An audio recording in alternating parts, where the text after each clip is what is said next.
Your old or broken phone can let you down when you need it most. Perfect. But at Verizon, trade in any old phone from our top brands and get the most for it, up to $2,000 in value, for an amazing new iPhone 16 Pro with Apple Intelligence and a new line on My Plan, and iPad and Apple Watch Series 10. That's like a 3-for-1. And you can get it on any plan. At Verizon, trade in your old phone for a brand new iPhone 16 Pro, iPad, and Apple Watch. The other guys won't give you that. Visit Verizon.com today. Additional terms apply. Service plan required for Apple Watch and iPad. Up to $2,000 value based on iPhone, iPad, and Apple Watch. All you homeowners have unique needs. Some feel the need to leave up holiday decorations year-round. Others have the need to use their garage as practice space for their new metal band. And because each homeowner has unique needs, Geico helps you get the right coverage for your home and what's in it. That way, you get exactly what's right for you, even if your needs are unique. Get more with Geico. The following is brought to you by the Social Suplex Podcast Network. This is Hikaleo. I am ELP. And this is Keeping It Strong Style. We love you. Mwah. Yo, this is Rich Latta from One Nation Radio. This is brought to you by the Social Suplex Podcast Network. We present to you the Ace of Podcasts, Keeping It Strong Style. Let's go. It's the Ace of Podcasts, Keeping It Strong Style. Covering New Japan, they ready to hold it down. Jeremy Donovan and the young boy Josh. Come and hit a job out and bury all the frauds. From the Tokyo Dome over to the G1. Social Suplex is the network where we can get it done. I'ma chill and let them have it, cause this is just an intro. Keeping the strong style, 6 stars from the get-go, boy. Yeah, from Tampa Bay to the Tokyo Dome, this is Keeping It Strong Style with your hosts, Jeremy Donovan and the young boy Joshua Smith. And thank you for listening. Welcome to Keeping It Strong Style, the Ace of Podcasts on the Social Suplex Podcast Network. Jeremy Donovan here with the young boy Josh Smith. On today's show, we'll review the 53rd anniversary show and the first 2 nights of the New Japan Cup and cover all this news in the world of New Japan Pro Wrestling. Please support our show by subscribing and following the Social Suplex Podcast Network and Keeping a Strong Style on the podcast app of your choice and leaving a rating and review. You also get all the network's podcasts over at socialsuplex.com. Check out our Chop Tea store, chop-tees.com/KI Strong Style. That's where you can get your official Keeping It Strong Style merchandise. There's free shipping on every order and 10% off your first order. chop-tees.com/KI Strong Style. And if you enjoy this podcast, please consider making a one-time or monthly donation by visiting socialbooks.com/donate and click on the donate button under the Keeping It Strong Style logo. Young boy, how you doing? I'm here. We made it. I don't know, man. They call it daylight savings. It feels like losing. Like I have not been regular. Like, well, pause. I have not been. I've not felt normal the past couple of days. Ever since. Well, I guess just since Sunday. You only lose an hour, but it fucks you up, bro. Yeah, man. Daylight savings is rough. I feel like it comes out of nowhere, sneaks up at you, you know, like RKO, just hits you, and then you're here. Not me. It was a stun gun that hit me, not an RKO. But yeah, no. It's weird. Like all day I'm starting this show late, which, you know, I'm the one that said we should start at 7 and 7:26, and I'm just jumping on. That's my fault. But part of it was like, you know, trying to figure out, like, you only have so much energy and time in the day to get tasks done. I feel like I'm, you know, playing like a open world RPG where I'm like trying to decide, like, should I use this time that I have with this game to follow the main path, or should I go do some side quests and fuck around? Like, I don't know. Like, there's only so much time. Yeah. Yeah. Not a fan of the daylight savings time, but apparently I guess it's supposed to be going away, or they're going to keep it out. I don't know. They keep going back and forth on it. Well, we know who you're talking about when you say they. They. No, I don't know why we have it. Like I was in one of the forums yesterday, and it was like reminder to all the Europeans, the AEW pay-per-view is starting an hour earlier because of daylight savings time. And I was like, wait, do they not they don't switch. And then like I asked my wife, she's like, no. And I'm like, does anybody else switch at all? She's like, no. And I'm like, oh, so it's just fucking us. Maybe that's wrong. I don't know. I didn't Google it, but I'm like, fuck, if no one else is doing it, why the fuck are we doing this? Sucks.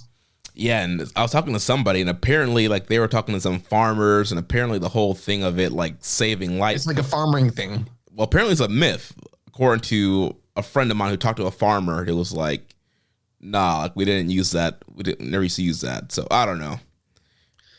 The plot thickens. Plot thickens. Yo, you ever fuck with any of those like RPGs? Like Final Fantasy and stuff? No, not the turn-based ones. Like the open world shit. Like Elder Scrolls. Nah, never played Elder Scrolls. Oh man, that sucks for you. It's the life experience you're missing out on.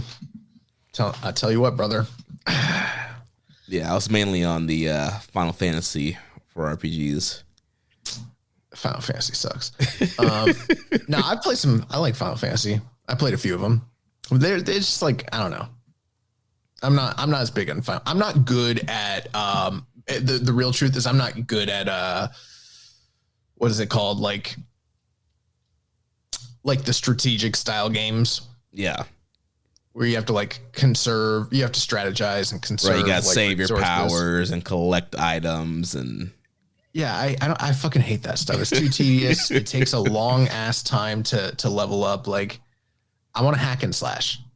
Okay, you know that's what I like to do. Nice. I like Fable. I've heard that's good. Yeah. Yeah, I haven't played a video game in forever. I was at the GameStop just the other day, and I was looking. I was like, I could afford a video game. So, like, I could probably buy one of these if I really wanted to. But I think it would become a problem. Like, there's a good chance that if I bought a video game system, this is something you probably don't know about me. If I bought a video game system, we probably would not have Keepin It Strong Style anymore. Yeah. And it's also very dubious as to whether or not my relationship and my career would also, you know, persist and survive that sort of onslaught, because very addictive personality. Like, maybe I've grown out of it. I don't know. But when I was a teenager, like in high school, bro, like it was bad. Yeah, dude. If I played video games the way I used to play in high school, like I would be watching Road 2s. There's no way. Yeah, there's no way. I used to be playing a lot. Like now, I don't really play anything anymore. Like last game I bought was like the AEW game, and I played that for a while. But after a while, like that kind of got old because like, I mean, there's really not much to do. Bro, I got that game. I played it for 20 minutes. I turned it off. I was like, that was cool, I guess. There's really nothing to do in it. Play a couple matches here and there, I guess. Yeah, and before that, I bought the Tony Hawk remastered Pro Skater 1 and 2. They're coming out with 3 and 4. I might get that, but again, I don't know how much time I'm going to be able to invest in playing that when got all these tours, got work, you know, got a wife. Well, the good news is, I guess we got to jump into things. You have disclosed to me privately that you will also be in attendance for Windy City Riot. So yes, the plane ticket is booked. I will be in Chicago for Windy City Riot with the young boy, Chris Samps, all the folks there in Chicago. Are you staying with me? Yes, I guess so. Okay, you hadn't told me. I just, like I said you could, but you never responded. So I was like, am I solo or not? Like, I didn't really know. Well, I was trying to figure out like which airline I was flying, and which airport and booking and all that stuff. So yeah, I'm going into O'Hare. Are you? I'm going into Midway. Yeah, but that's far. But yeah, but I'm gonna be getting in like way earlier. Like you're literally landing like 30 minutes before the door opens. Yeah, I'm gonna be there at like 11. The show starts at 7. Yeah, doors open at 5:30. I don't need that. Like we got press credentials. You just walk the fuck in, you know? Yeah. So I did think about going a little earlier. Maybe I was like, you know, maybe we could do a little drink thing before, but you know what? We could probably do a drink thing afterwards. Like, yeah, no big deal. So yeah, you booked just in time. We found out Oleg Boltin is fuck. I don't care about the controversy. The man's name is Oleg Boltin. I'm gonna call him Oleg fucking Boltin. But Dave Meltzer approves of your version.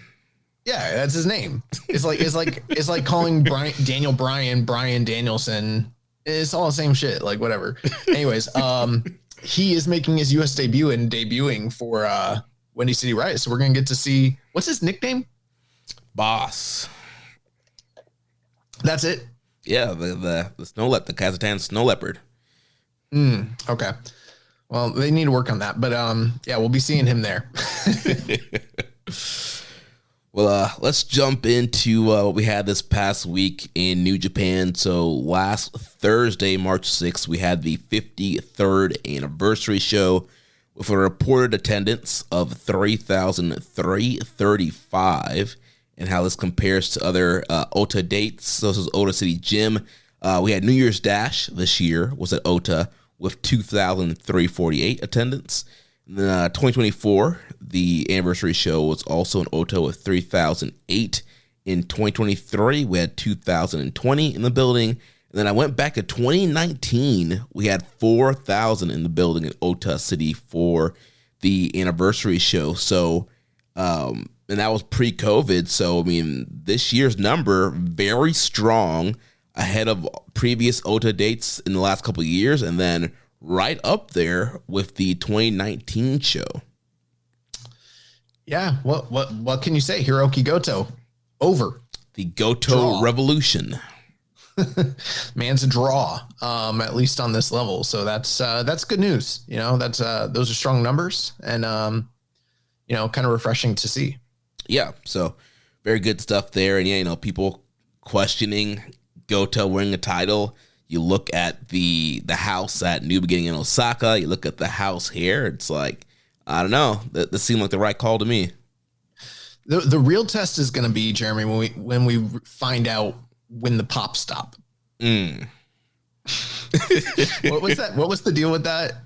It was something about like, when the AEW thing. Yeah, when AEW first started, they were doing all those crazy sellouts, and then all the FDS were like, well, just wait until the pops stop. We'll see what happens. Well, they kind of did, and we did see what happened. So, well, I mean, it took like 5 years. But yeah, so good attendance here. So the anniversary show opened up. We had the NJPW World Television title match. It was open challenge. First of El Phantasmo's open challenges, and Master Wato was the one that answered the challenge here. So they had a matchup with ELP defeating Wato in 14 minutes and 6 seconds, right up against a 15-minute time limit for the TV title. I gotta say, on the one hand, it's a little bit disappointing that Wato is the guy that came out. And that's not like hate on Master Wato necessarily, but it's also like, you probably could have advertised that. You know what I mean? Yeah. Because there's nothing wrong with Wato being a challenger for the title, and there are some positives there. I thought the match was very good, and I thought the idea of having fresh young talent from other divisions for an open weight title, that's all positive. And maybe I don't know if this was a situation where there was originally intended to be a bigger surprise and then it fell through, and so then they had to fill the gap. Or maybe it was a situation where they didn't want to build any sort of story around the idea of Wato getting that shot. So they use that as a storytelling device, and that's possible too. But I feel like with the TV title, it's sort of like this kind of entry level. I don't mean to say this in a diminishing way, but it's kind of open to everybody. So right. I don't think you don't have to do much to be someone that's qualified to challenge for that title. It's a 15-minute time limit television title. So I think they could have advertised that. And because the risk that they ran, and for me, what kind of ended up happening was you say X is coming in, you don't know who it is, and then it's just Wato, and then you're kind of disappointed. Whereas I could have tempered my expectations a little bit more as a fan if I just known it was Wato. I don't think that I'd be necessarily complaining that it's, Hirooki Wato, Yeah, I think what they're trying to do is just like the normal kind of like the TV title open challenge, similar to like what we see with the TNT title in AEW, where it's just like every week you don't know who's going to answer the challenge. It's open challenge. Like anybody in the locker room. It could be an outsider. You just never know. And so hopefully this is the first of this thing of ELP's title reign, and like maybe the next few defenses will be this mystery, and maybe it will be a Wato or a TJP or somebody of that level. And then next thing you know, 4 defenses in, somebody from an outside comes in. And I think you can build intrigue slowly over time if they keep doing this. But if this is like a one-off open challenge, it's Wato, and then all other defenses are kind of like known, which I guess based off the New Japan Cup, it does kind of seem like we kind of know who the next challenger is going to be. Right.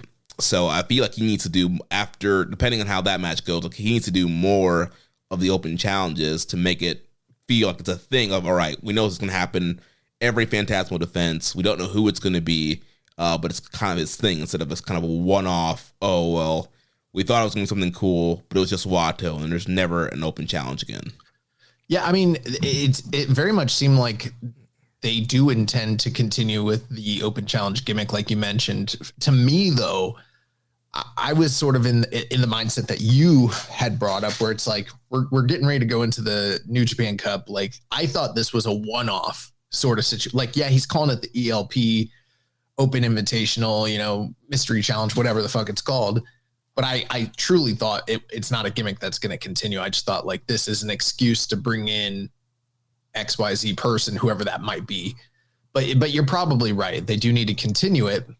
But at the same time, the calendar is not always conducive to being able to do something like that, especially during tournament seasons when you have G1 and New Japan Cup sort of dominating the calendar year. I mean, I guess the rest, and then also other tournaments, like when you have Super Juniors and you've got World Tag League, unless you want to have a title defense, I guess ideally during the finals, then that's possible. But by and large, it's not always easy for them to have, open challenges because, with Western companies, they have weekly television. It's easier to kind of do that sort of thing.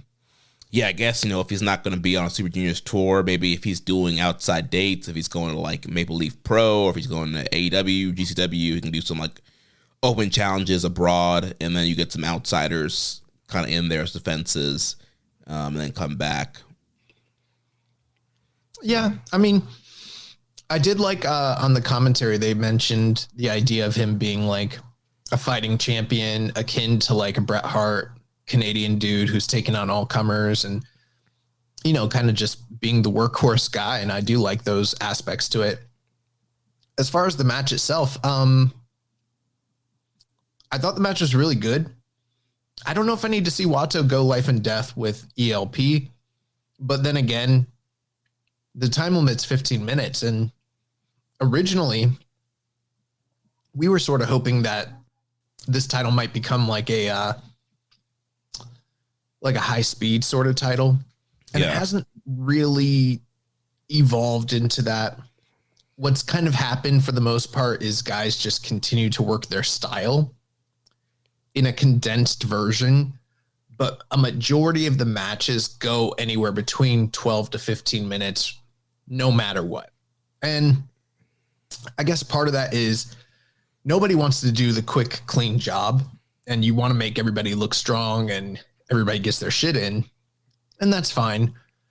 But from a creative standpoint, I do think that there is a way to work this style of match that differentiates itself from the other styles that are exemplified by the other titles. Mm-hmm. And none of the guys have really mastered that up to this point, where their matches truly feel different than everything else that's on the card. It really, for the most part, it just feels like very a condensed version of their regular matches.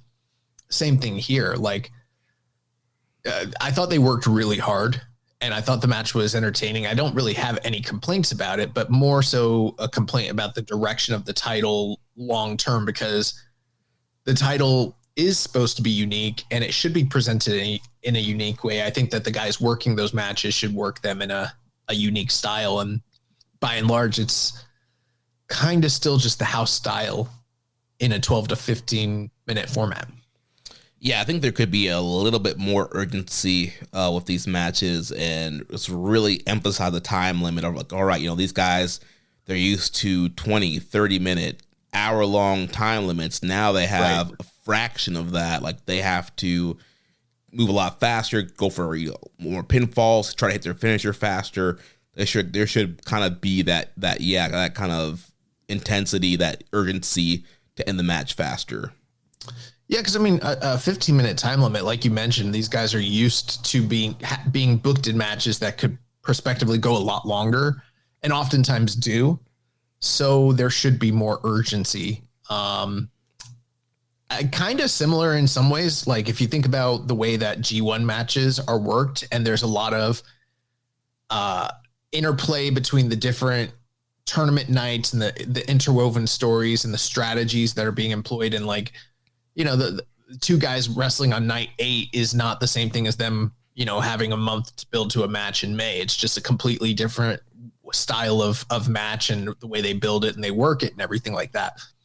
That's kind of how the TV title, I think ELP's doing a good job with the title. I think he's over. I'm not criticizing him per se, but I do think that there should be a little bit more thoughtfulness to the creative side, what you could be doing with that belt. And it's not just him. Like, I don't know necessarily that I feel like any of the champions prior to him, including Zach, including Cobb, even though they, Tanahashi, Matt Riddle, all of them had good matches and everything like that, but there just hasn't been that niche carved out to where you're like, this feels like a necessary title with a reason to exist, and it's a break from everything else that's going on in the company. Yeah.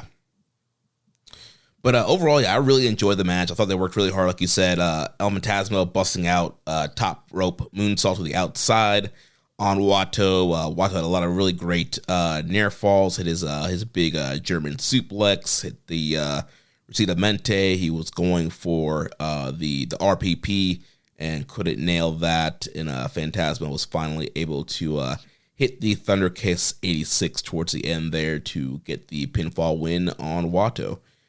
Wato hit basically everything, like you mentioned. The only two moves he didn't go for the Tenzan Tombstone. I don't know if he can hit that on ELP. And he missed the RPP, which is like, I don't know what the deal is with that. Like, it's starting to feel like he's just never gonna land that shit.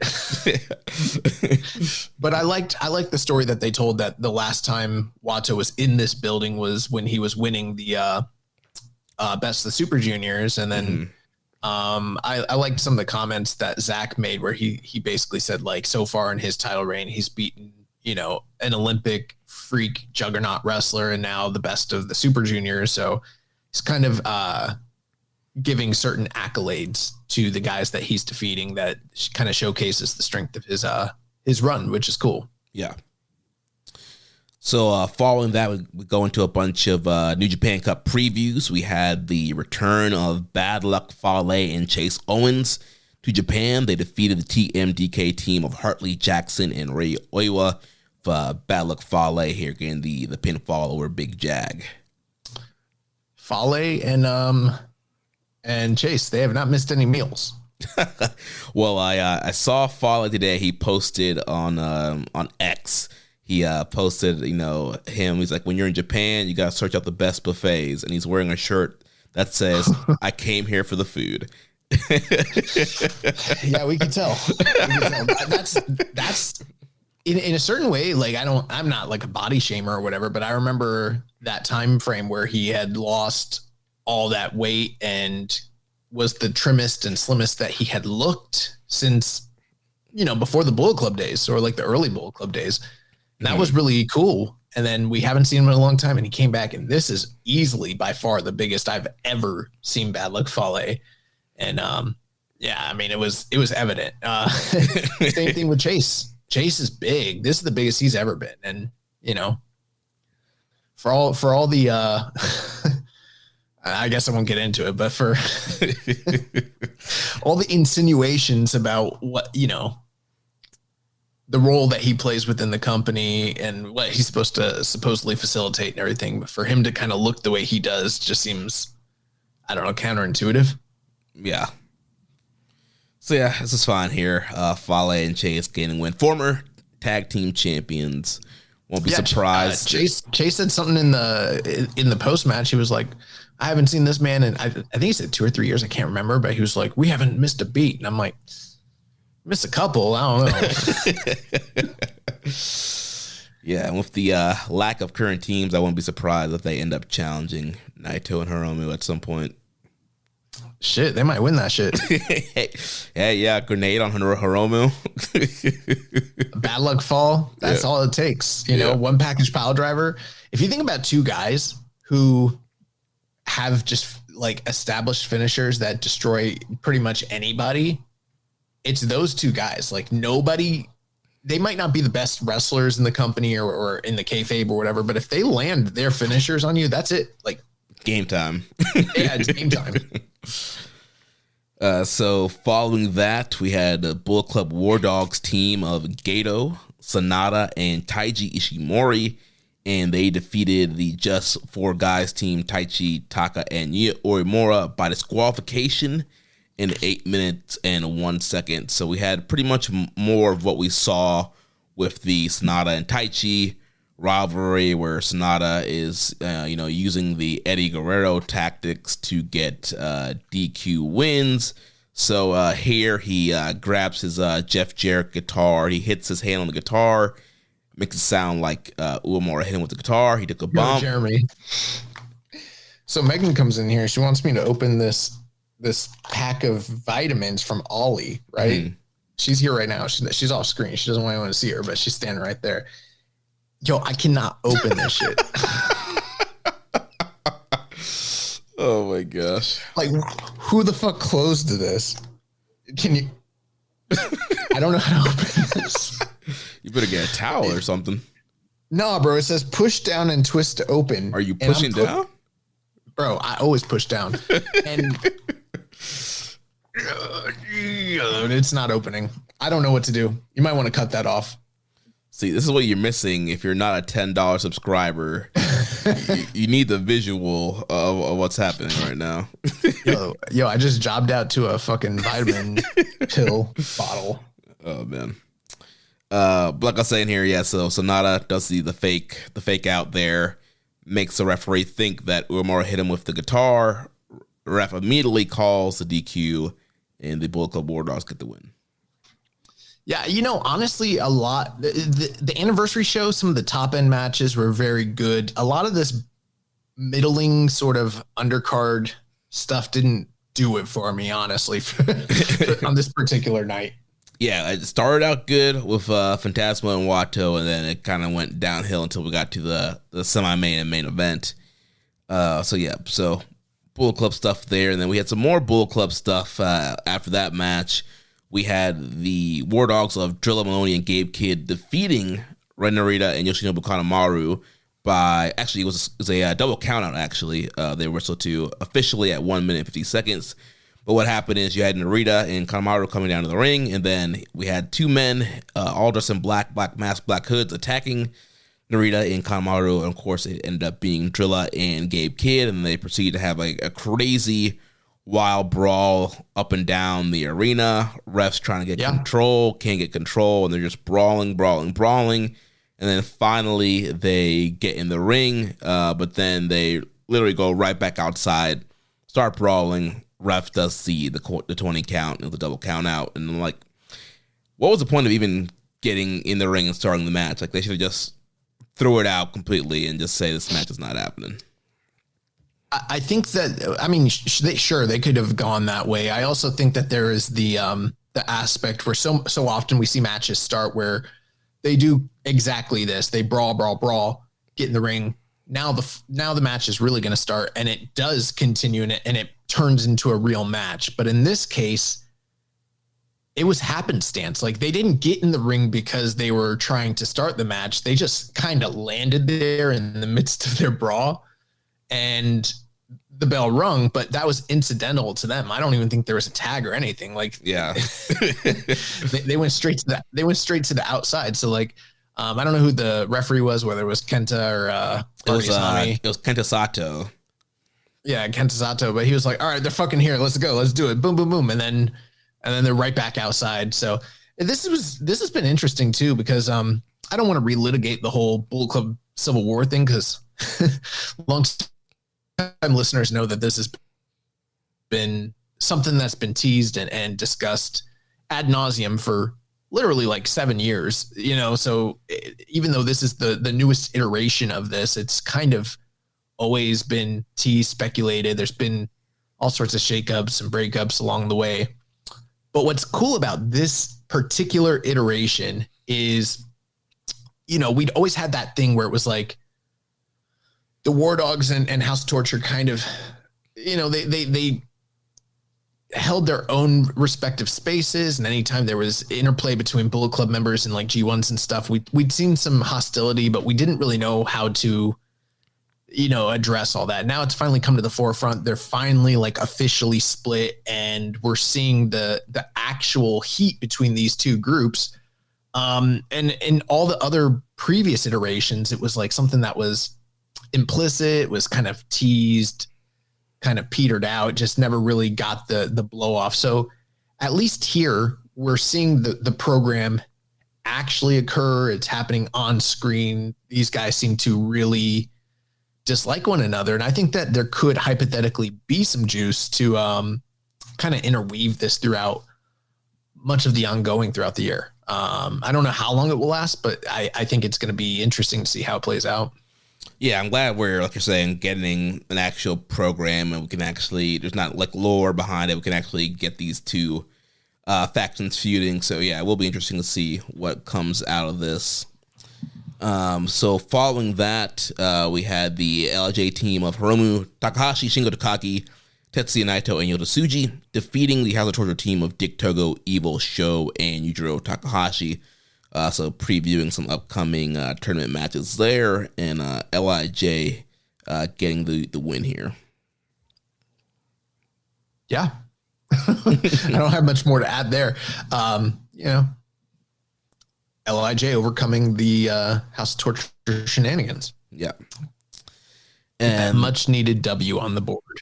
Yeah.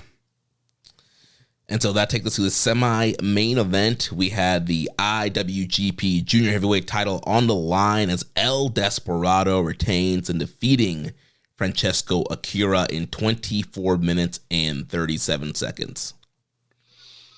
Yeah, they did a really great job with the VTR and the pre-match, you know, presentations. I thought and we forgot to mention, this was the return of Chris Charlton to the commentary booth. That's right. Yeah. After his hiatus. So that's been really great.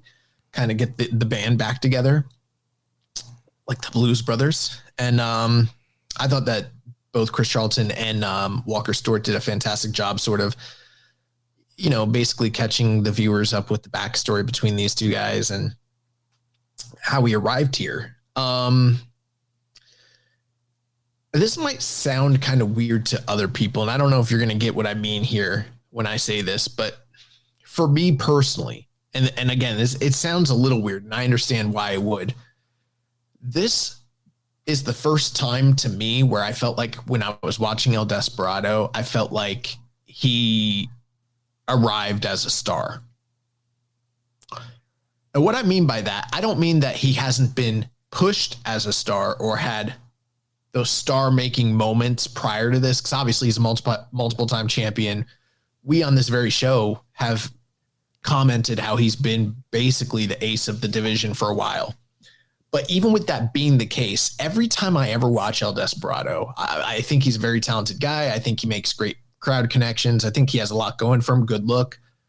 But I never feel like when I'm watching him, I feel like he's the fucking man. If you know what I mean. Like, he just doesn't feel like a guy where I'm like, the only other time where I felt like maybe he felt like the dude is in some of those like death matches, like with Moxley and Jun Kasai. Yeah. But in this match, for whatever reason, like he's got the Shawn Michaels little fucking braids going with everything that he's got going, the choker, very much like a late 90s sort of influence to what he's kind of rocking with right now.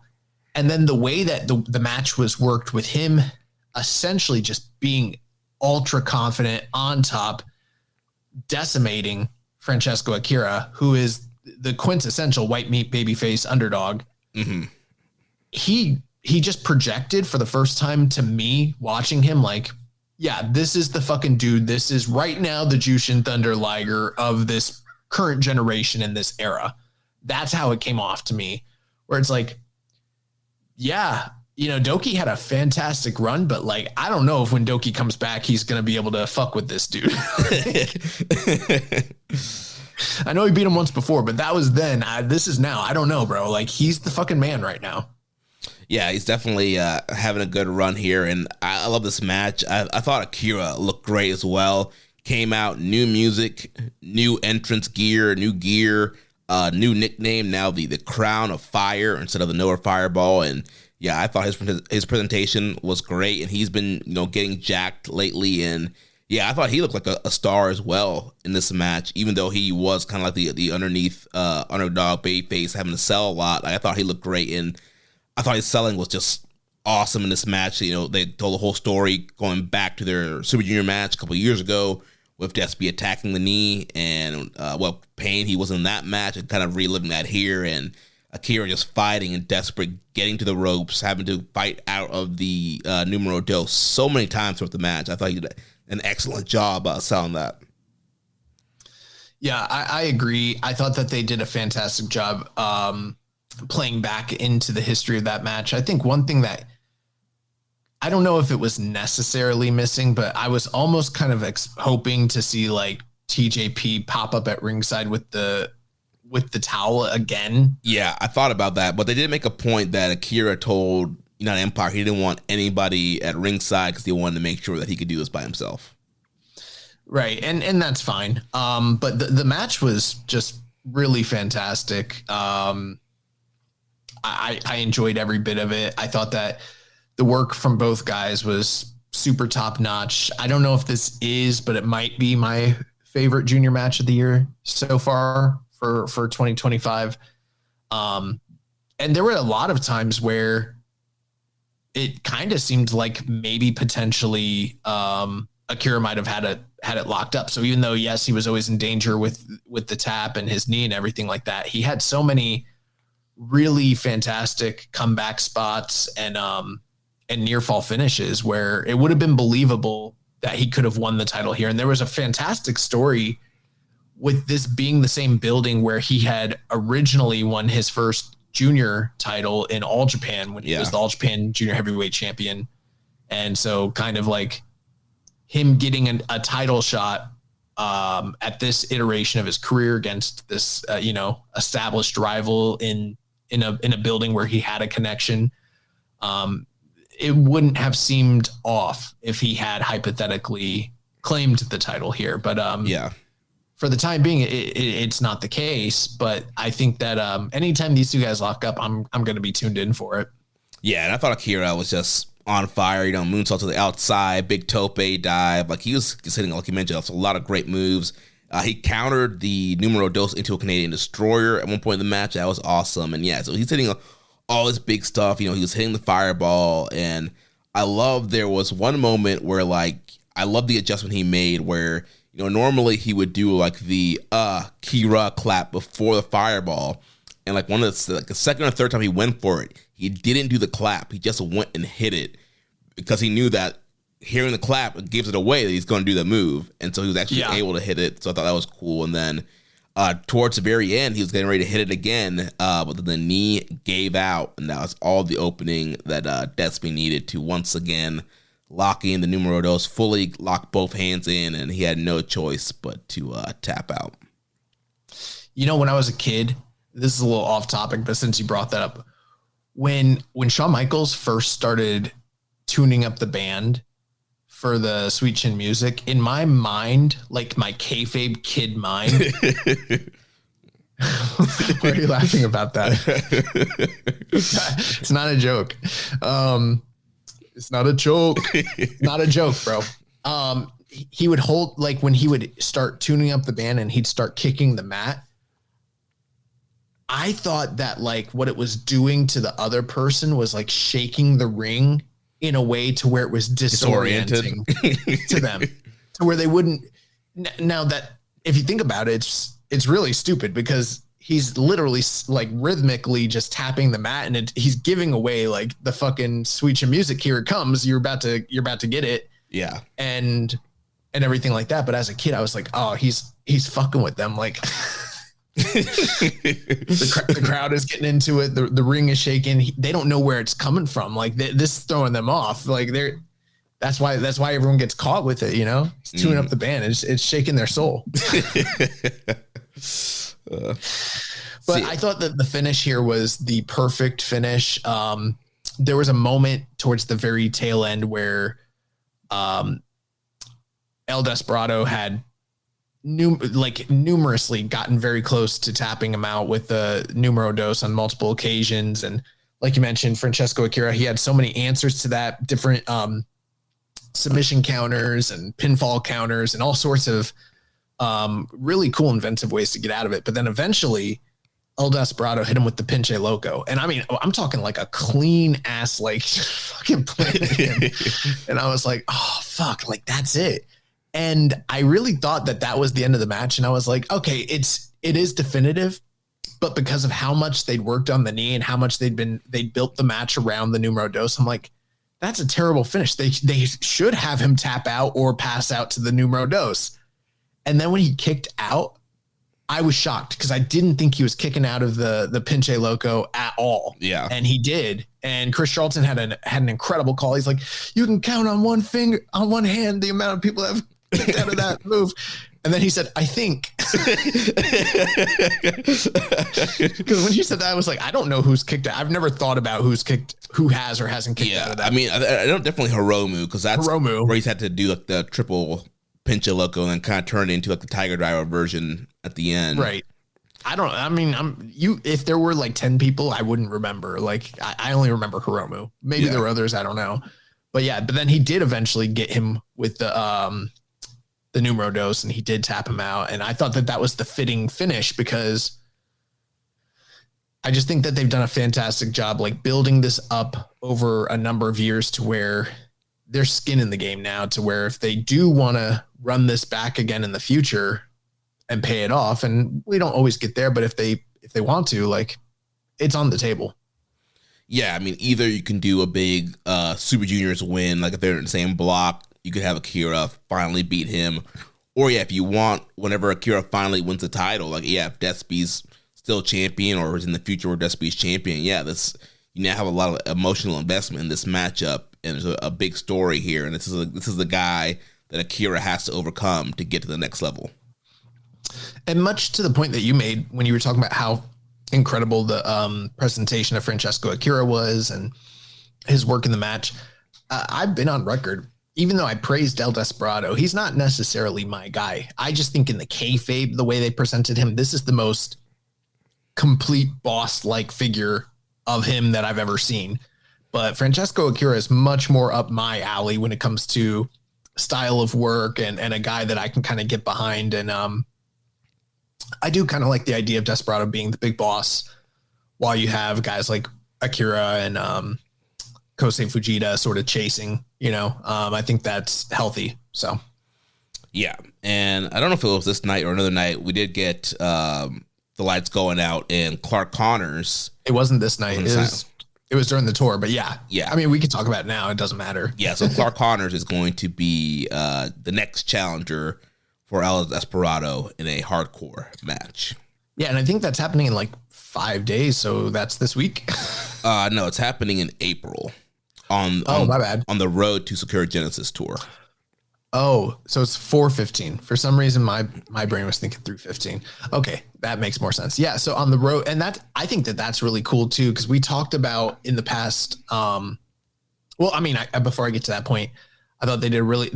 This title challenge didn't come after this title match. It came the following night during the preview tags, and after one of those preview tags, there's a vignette with Clark Connors. I thought that Clark. I don't know. I'm a big fan of those cool lights go out there on the vignette. They've got the cool video presentation, and I don't know. I'm into that shit. So I thought they did a great job making Clark look like a big deal. And then, he challenged him to a hardcore match, which is, we've seen a few of those here and there in New Japan, more so with the Strong brand, but every now and again we do see, a gimmick style match nowadays in New Japan, but I can't really think of any in the junior division. So that's kind of unique, and it's sort of right up both of these guys, wheelhouse. And in the past, we've talked about how with this company, like we've seen them do the whole thing where they run a big show and then they split it and condense it over a bunch of different shows. And that's not always ideal, but I think we've also seen the situation where it's like they stack everything on the big show, and then all those road to shows pretty much mean nothing. And we've kind of complained, been like, well, this champion's not doing anything. This champion's not doing anything. Why don't we have stuff that's meaningful happening on the road twos, especially in some of the bigger buildings? And that was something that I think Tanahashi and management, even going back as far as like 2 years ago now at this point, had said that was going to be more of a focal point for the company. So I like the idea that they're doing that style match in the week leading up to the big show, but it's still occurring on, a Cork Hall. Yeah. I think they're going to get more time. Yeah, get more time, and it's going to add some more intrigue to the Road to show. Like, all right, I can't skip this show. I need to watch this crazy hardcore, junior title main event. I mean, it's cool when it's like, all right, you're getting Tanahashi and Yano and fucking Oleg Boltin, and they're going to defend the six mans against whatever House of Torture trio you want to throw at them for the 18th millionth time. And that's cool, I guess. But it's really cool when you're like, all right, we're doing the junior title in the main event, and it's a hardcore match, and you're like, oh fuck, all right, let's go. Tune it in. So after that match, main event, IWGP World Heavyweight Title match, Hirooki Goto defeats the ace Hiroshi Tanahashi in 20 minutes and 16 seconds. And I gotta say, this is probably the best Tanahashi match in quite some time. Yeah, I was going to say, this is probably going to be the best from a singles match. The last time I think that you probably saw anything on this level for Tanahashi was like those couple Okada matches at the tail end of his run. Mm-hmm. Like when Okada had his final singles match against Tanahashi, or they had that IWGP title match in California the year before that. It's few and far between where you're actually getting solid, Tanahashi matches. And that's what I thought that I don't want to overpraise this and say like this, like was a notebook worthy match. It wasn't necessarily on that level, but I thought it was very, very good. I'd probably go like 3 3/4, bordering on 4. Oh, it's slid in a notebook for me. Really? I'm like 4 1/4 on it. It didn't get quite there for me, but I could see why it might. For me, the style of work that was done here was basically just typical classic New Japan house style pro wrestling. Mm-hmm. Nothing too crazy, really, if you think about it. I mean, this was any number of Goto or Tanahashi matches, maybe slowed down just a tad for Tanahashi. There wasn't anything too crazy, but with the crowd, the atmosphere, the background between these guys, the history, the story, the emotion, and what it really meant. And then to kind of see Tanahashi, I mean, Tanahashi definitely had his working boots on. Like, there's a big difference between him struggling to do O'Connor rolls and to, get up for a high fly flow just, last month with Makabe, and then to kind of see him reinvigorated here and really put on the working boots. And I thought it was something. And then Goto hit him with the GTW. He hit him with the Shotenkai. Those were two moves I did not think that Tanahashi would be able to take. I thought that was pretty awesome. And Tanahashi missed a high fly flow. That looked painful as fuck. and Goto got him out of there clean, which is, he's never beaten him in a title match. So that's it. He did it. There's so much history and story there of how many times Goto lost to Tanahashi in title matches and in big moments, and only beating Tanahashi a couple times in their history of singles matches. So yeah, that whole backstory, and I love Goto's new big match entrance video that he kind of debuted for the Zack match, where it shows all the failures, all times Tanahashi's beating him, all the time Okada's beating him every time he's failed to win the title. And now that they added the wrinkle of him like winning, beating Zack at the end of the video, then his song kicks in, and like it's just a great kind of epic build up to that. And yeah, he looked great. I thought Tanahashi looked really good in this matchup. I love Tanahashi hitting an Ushikoroshi on Goto and kind of trying to do some of Goto's moves to him. And of course, you had a lot of great sling blade counters. Tanahashi working the leg. Of course, the Dragon Screws and getting the Texas Cloverleaf for some near submissions, and then. Like you mentioned, Goto hitting a lot of his big moves, Shotenkai, GTW, on all his GTR variations until towards the end here, reversing Tanahashi and able to hit the GTR and just kind of put Tanahashi away. And then post-match, they're cutting the promo. Tanahashi gets the mic and, it's time. He said, it's time for Goto to, lead all of New Japan. He's talking about Hontai and Chaos. He tells everybody to come out to the ring, and so all Hontai and Chaos in the ring, and pretty much they made it official that Chaos is now folding into Hontai, GBH folding into Hontai, and they're all going to be under the lead of Hirooki Goto. What about Blue Justice Army and Taguchi Japan? Are they also? Yeah, all that. Holding? All that's so here. My biggest thing with this is, how the fuck can you say that Chaos is folding into Hontai when the most diehard member of Chaos wasn't fucking in the ring or present to put his stamp of approval on it? Leo Rush? Exactly. I mean, he was in he was in that faction video that got dropped on Twitter a few last week. That's why we both run the show together. We're on the same wavelength. Other people are probably like Rocky, Okada. Who the fuck are they talking about? Leo Rush. How this man said he's Chaos till the day he dies for life. How can you be Chaos for life if there's no fucking Chaos? So I don't think he would sign off on that. I'm wondering if he even knows that this has happened. Yeah, it'll be hilarious when he comes back to New Japan. He's like, yeah, Chaos. And they're like, bro, no.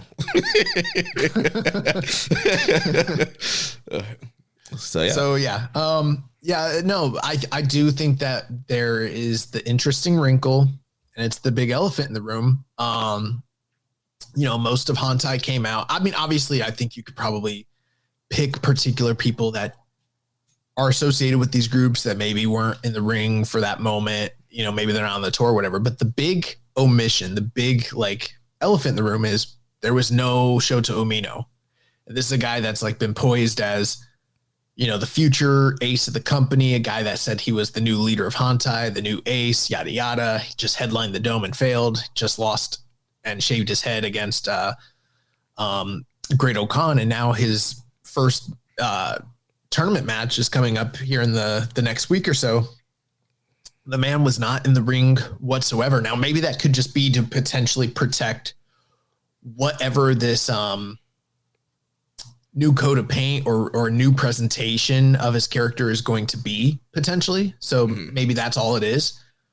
But I think there's a little more to it. I mean, I'm with the conspiracy theorist New Japan fans out there that are like, him not being in the ring while everybody comes together is probably a good sign that we're about to get some major shakeups. And he is the most key candidate to be somebody to potentially, go off on his own and do something as a leader of a group or something of that nature. Yeah, I've seen a lot of speculation of people saying, yeah, this is going to be the start of Umino starting his own unit. Potentially, young blood coming back and guys like that to join his faction. Well, they just dropped those WXW titles in Germany, and they're probably due to return.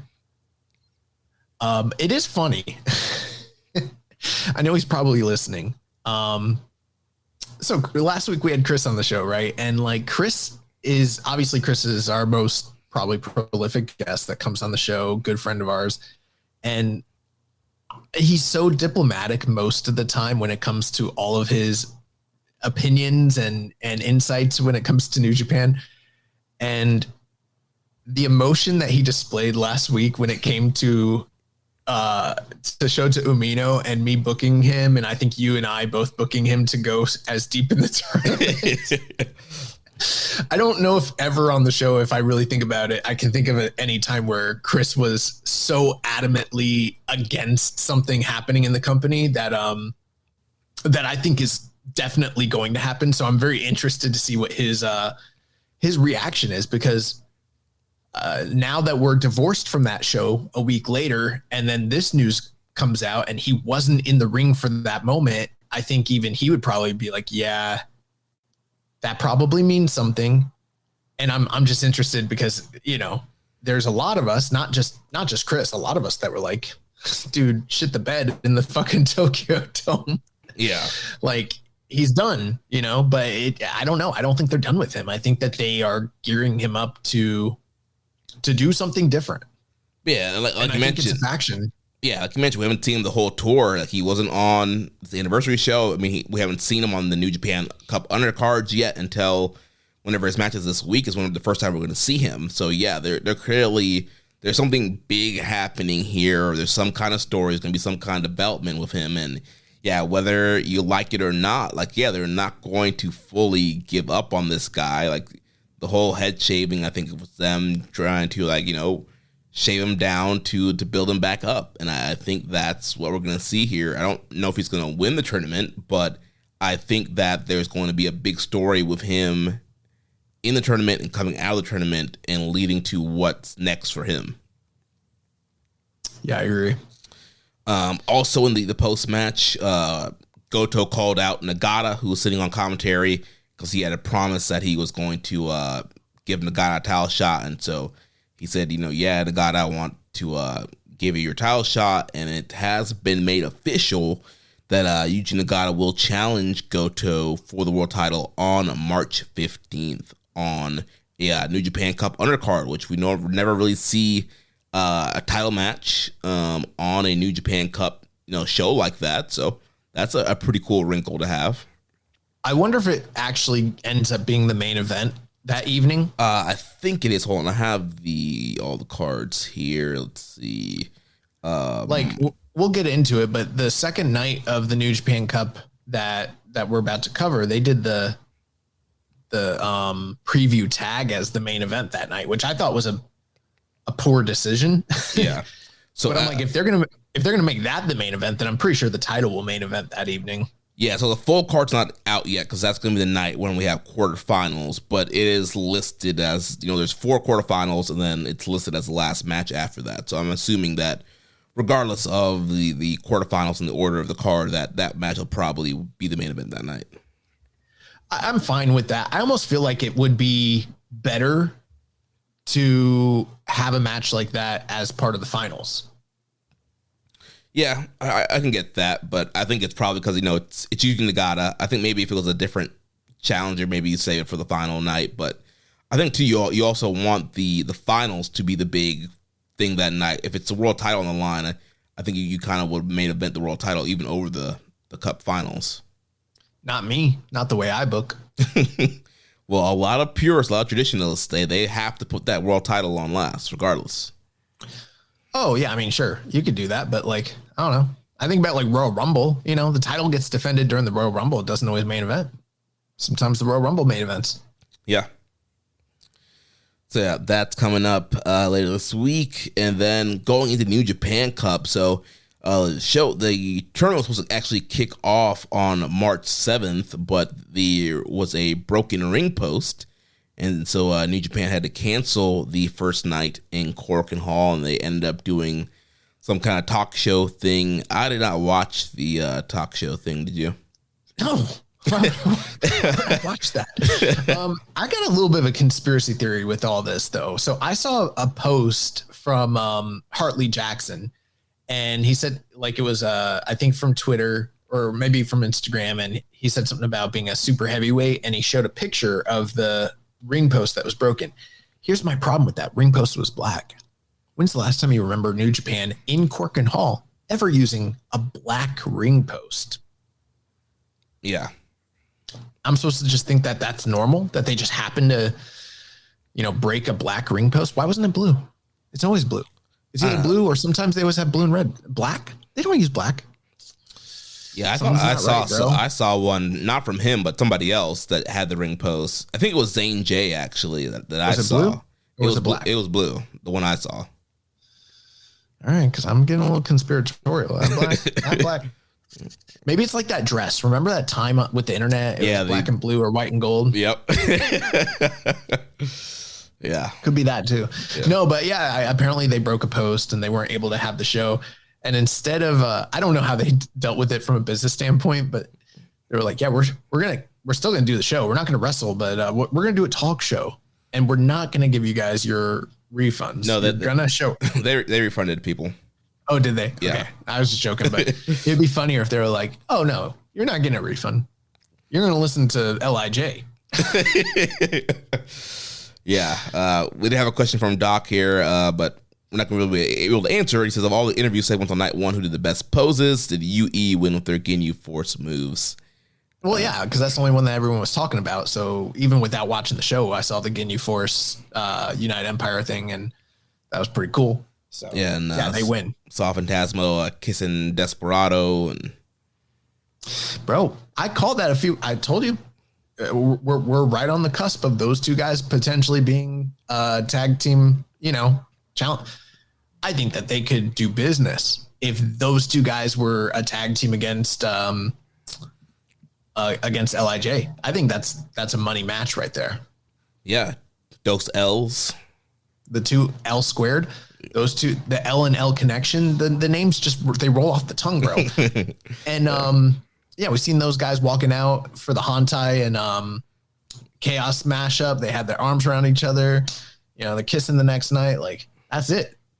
Yeah. They're boys. Mm-hmm. Maybe more boys. I don't know. But they're together. Yeah.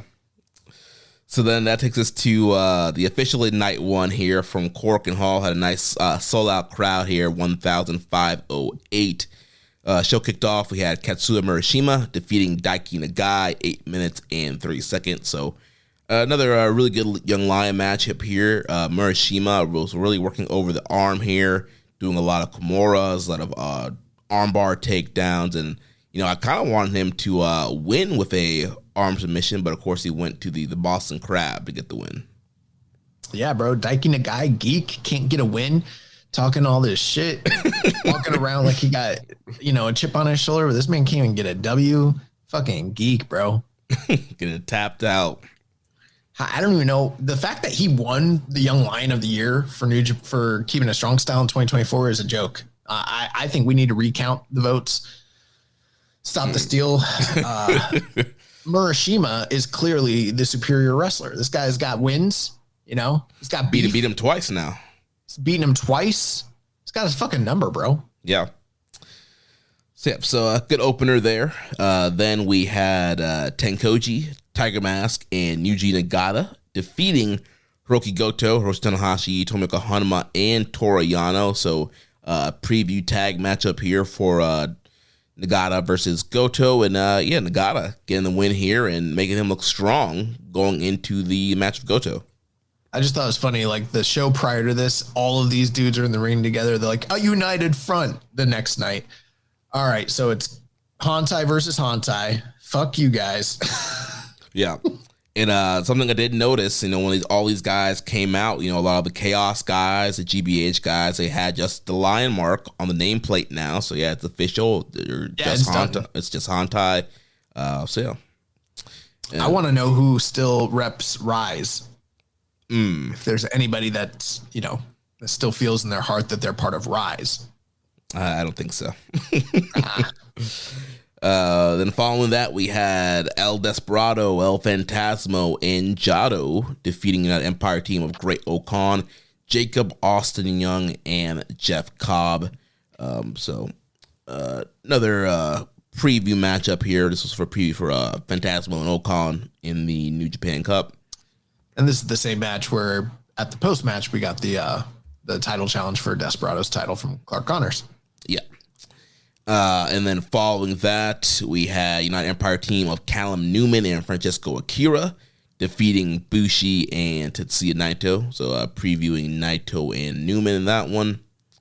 And then we got to tournament action. So first round matchup, we had the Heat Storm, Yuya Uemura, along with Taichi and Takamajinoku, defeating Sonata, who's accompanied by Taiji Ishimori, in 15 minutes and 48 seconds. I hadn't thought about this prior. I mean, I think we did a good job previewing the tournament. Maybe you guys touched on this, but it's not something that was in my thought process. The idea that this was Uemura getting his revenge match against Sonata for Sonata ditching out on just 5 guys while Uemura was on the shelf. Yeah. I hadn't even thought about that angle to this whole thing until they're in the ring. And I'm like, oh yeah, I guess he was the leader of this guy's faction and brought him into the fucking company. They were tag team partners. All right. So there's some skin in the game. I thought the match was pretty good, actually. I thought they worked hard. I thought the crowd was into it. I'm always nervous about Sonata carrying that fucking guitar because that is not a gimmick guitar. Yeah. I don't think anybody should take a shot. That thing is not going to splinter and explode like a Jeff Jarrett guitar. I don't know if you recall, but back in it's probably before your time, but I remember Honky Tonk Man hitting people with guitars and they were not gimmicked, or if they were poorly gimmicked and they would barely break and they would fuck people up. And that's what this guitar looks like. It looks like he went down to a pawn shop and bought it like a legit,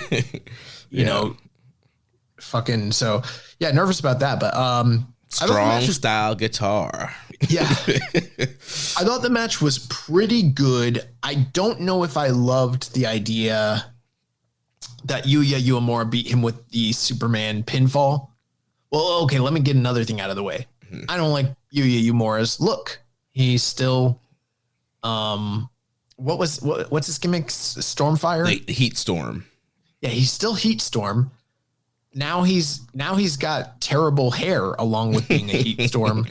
It actually is kind of reminiscent of 2002, 2001 era, or maybe 04 era Tanahashi. Tanahashi had similar hair at one point and was just fucking awful. And that's kind of where Uemura is right now. And it's such a far cry from a dude who at one point was considered to have the best hair in the company. But yeah, I mean, him and Sonata, I think they could probably run it back down the line and everything like that. But we've talked about Uemura getting so many kind of wacky roll-up wins over, and sort of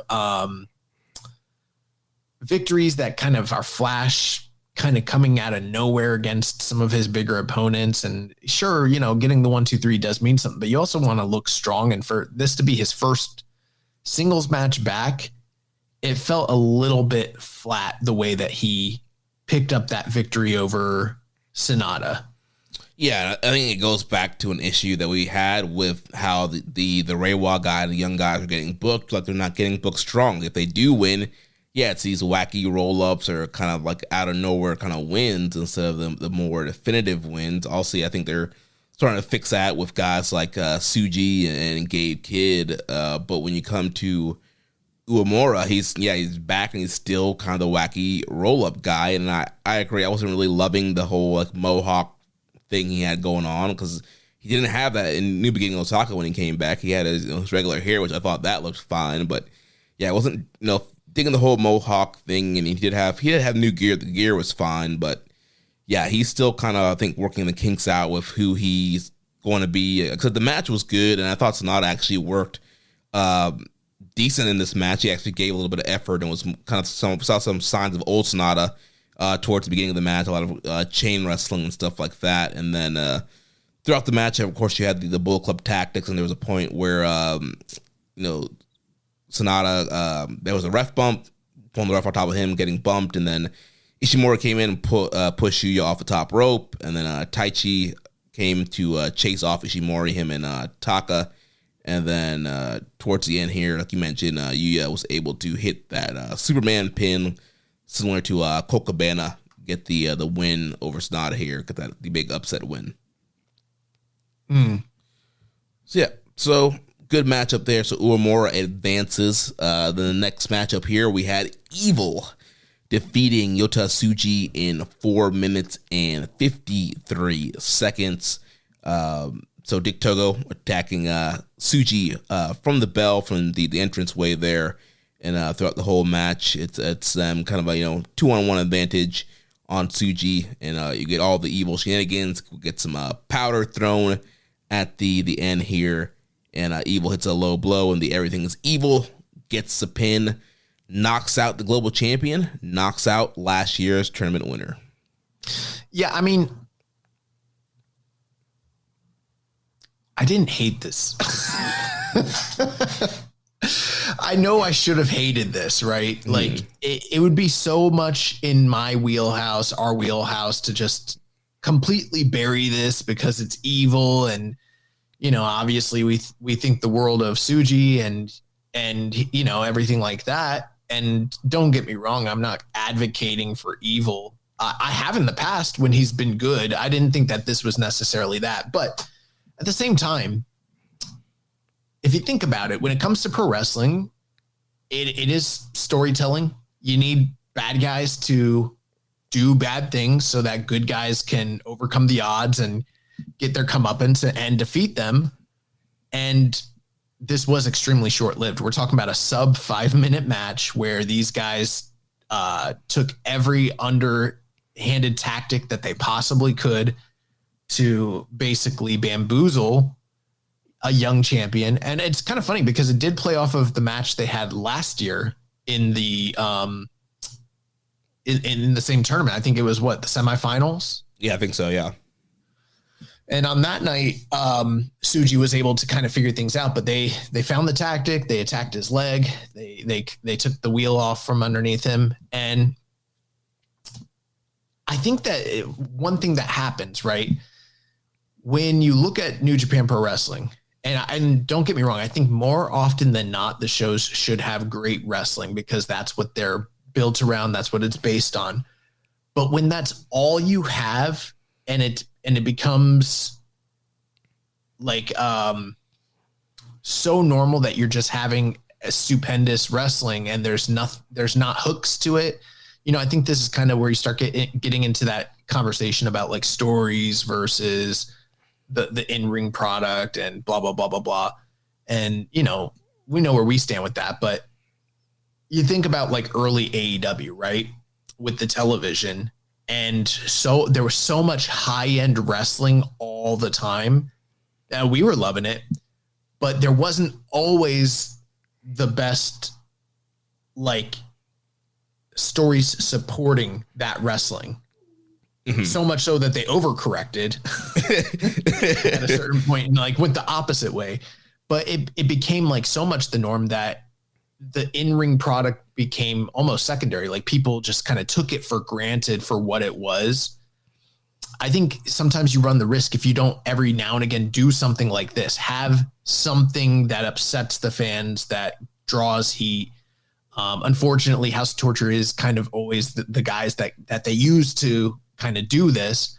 But I think in this particular instance, for me, it works. Like Tsuji is a guy that, being the champion, like I think we predicted this, both of us, that he was going to lose to Evil. And I think that they needed to do it in a quick, effective, heat-filled way so that there's, you know, a little bit of build to the eventual match that these guys are going to have. And I'm almost without any, you know, doubts that Tsuji is going to overcome the odds and beat this guy. But the way he took advantage of him and cut every corner to beat him, this did nothing but make the fans hate him. And to a certain extent kind of ties into the greater ongoing story that's taking place with Bull Club War Dogs, because if you have this slimy heel leader that's taking every shortcut to get to where he's going, then by contrast, that kind of makes the War Dogs look like badasses who are chasing these guys down too. So kind of creates an interesting dynamic within the overall field of you know, just the inner workings of all these different factions. Yeah, I didn't hate this either. And I mean, I feel like, yeah, because it was just, it's setting up something bigger. And also, you know, it's New Japan Cup. You have to have your quote unquote first round upsets. And right, what bigger upset than knocking out, you know, the newly crowned global champion, the guy who won the whole thing last year. And I mean, to us, it wasn't an upset. I mean, we kind of saw the tea leaves. I mean, this is like Goto booking one-on-one, have a champion being knocked out the first round and set up a title match down the line. And so, yeah, I think it makes a ton of sense to get heat on Evil and to knock Tsuji out. You build up sympathy for Tsuji, and it was done in a way to protect him. And, you know, he didn't wrestle this whole, you know, 20-minute war and then lose. Like, it was just kind of quick. He got bamboozled. And, you know, LIJ, they're not out there to help anybody. And so he got overwhelmed by the numbers, the powder in the eyes, and, like, he got hit with a big move, and that was it. And so now that's going to also, I think, set up the global title match, either at Sakura Genesis or Windy City Riot. And, you know, he's going to get his comeuppance by beating Evil on one of those shows. Yeah. Then following that, we had The Grip, Roy Oiwa, along with Big Jag, defeating Chase Owens in 9 minutes and 40 seconds. Chase, even though he's put on some considerable size, and maybe not the good kind of size, it's not meat and potato size, it's the jelly donut size. His new gear's kind of hard. He got some new gear. I thought it looked good. So at least putting in the effort that way. I thought the match with him and Oiwa was fine.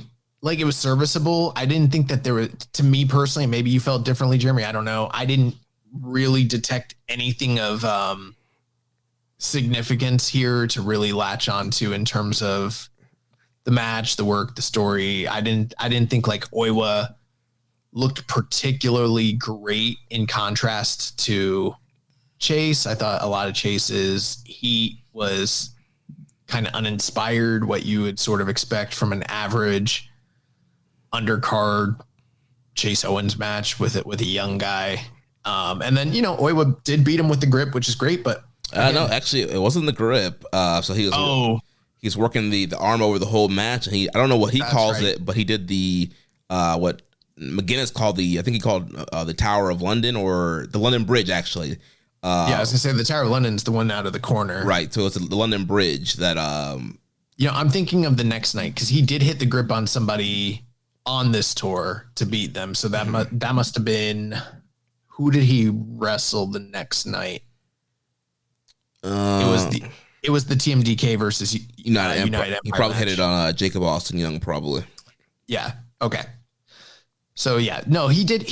And you know, he's used that that arm lock. Yeah, top wrist lock. I don't know what you call it, but it is sort of like a top wrist lock. It's I don't know. It's one of these.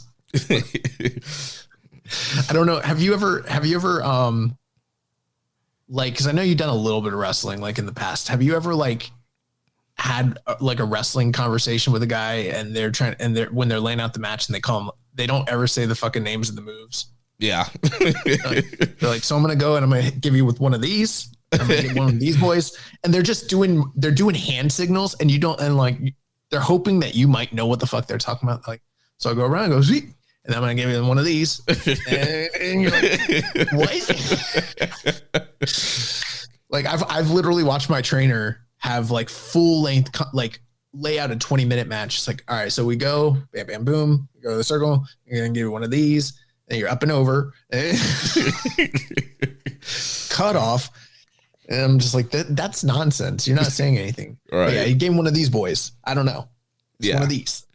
Cranked the arm. He worked the arm the whole match. Did a divorce cord and several moves targeting the arm. And then, Chase is doing, normal C triggers and attempting the package pile driver. But at the end, Oil was able he hit the arm crank or whatever. We'll figure out what the name is, but he hit it as he transitioned out of a close call on the package pile driver. Yeah.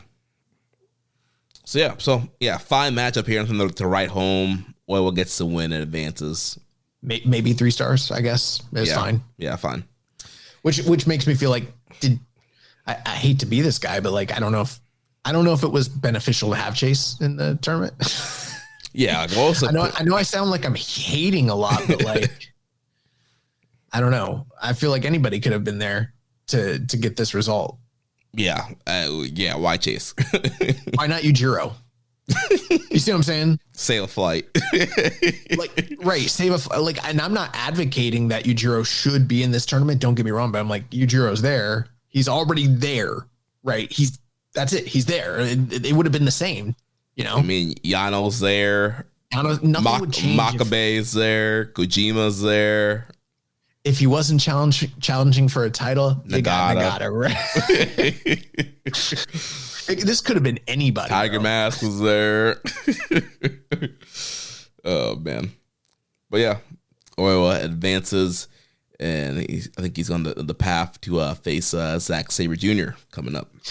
He is. And that's going to be an all TMDK. I'd just like to say, Jeremy, you and I, as of right now, as of this recording, we both hold 156th of the first place standing in the Sport of Pro Wrestling Pick'em contest. I think this is the best the two of us have ever collectively done at the same time in one of these tournaments. Yeah, I think we're like only 12% of the brackets are left perfect, and so we're a part of that 12%. Yeah. And I bet you a lot of the rest of that 12% were listening to this podcast when I laid out my Now let me ask you this, because I only submitted one. How many did you submit this year? So I only submitted one. Like I pulled up the bracket last week to kind of walk through it to remember what I did, but I only submitted the one that's ranking right now. Because I know you've done the multiple email gimmick in the past. Yeah, I didn't do that this year. But yeah, we're doing good. But we're 100% right now. Yeah.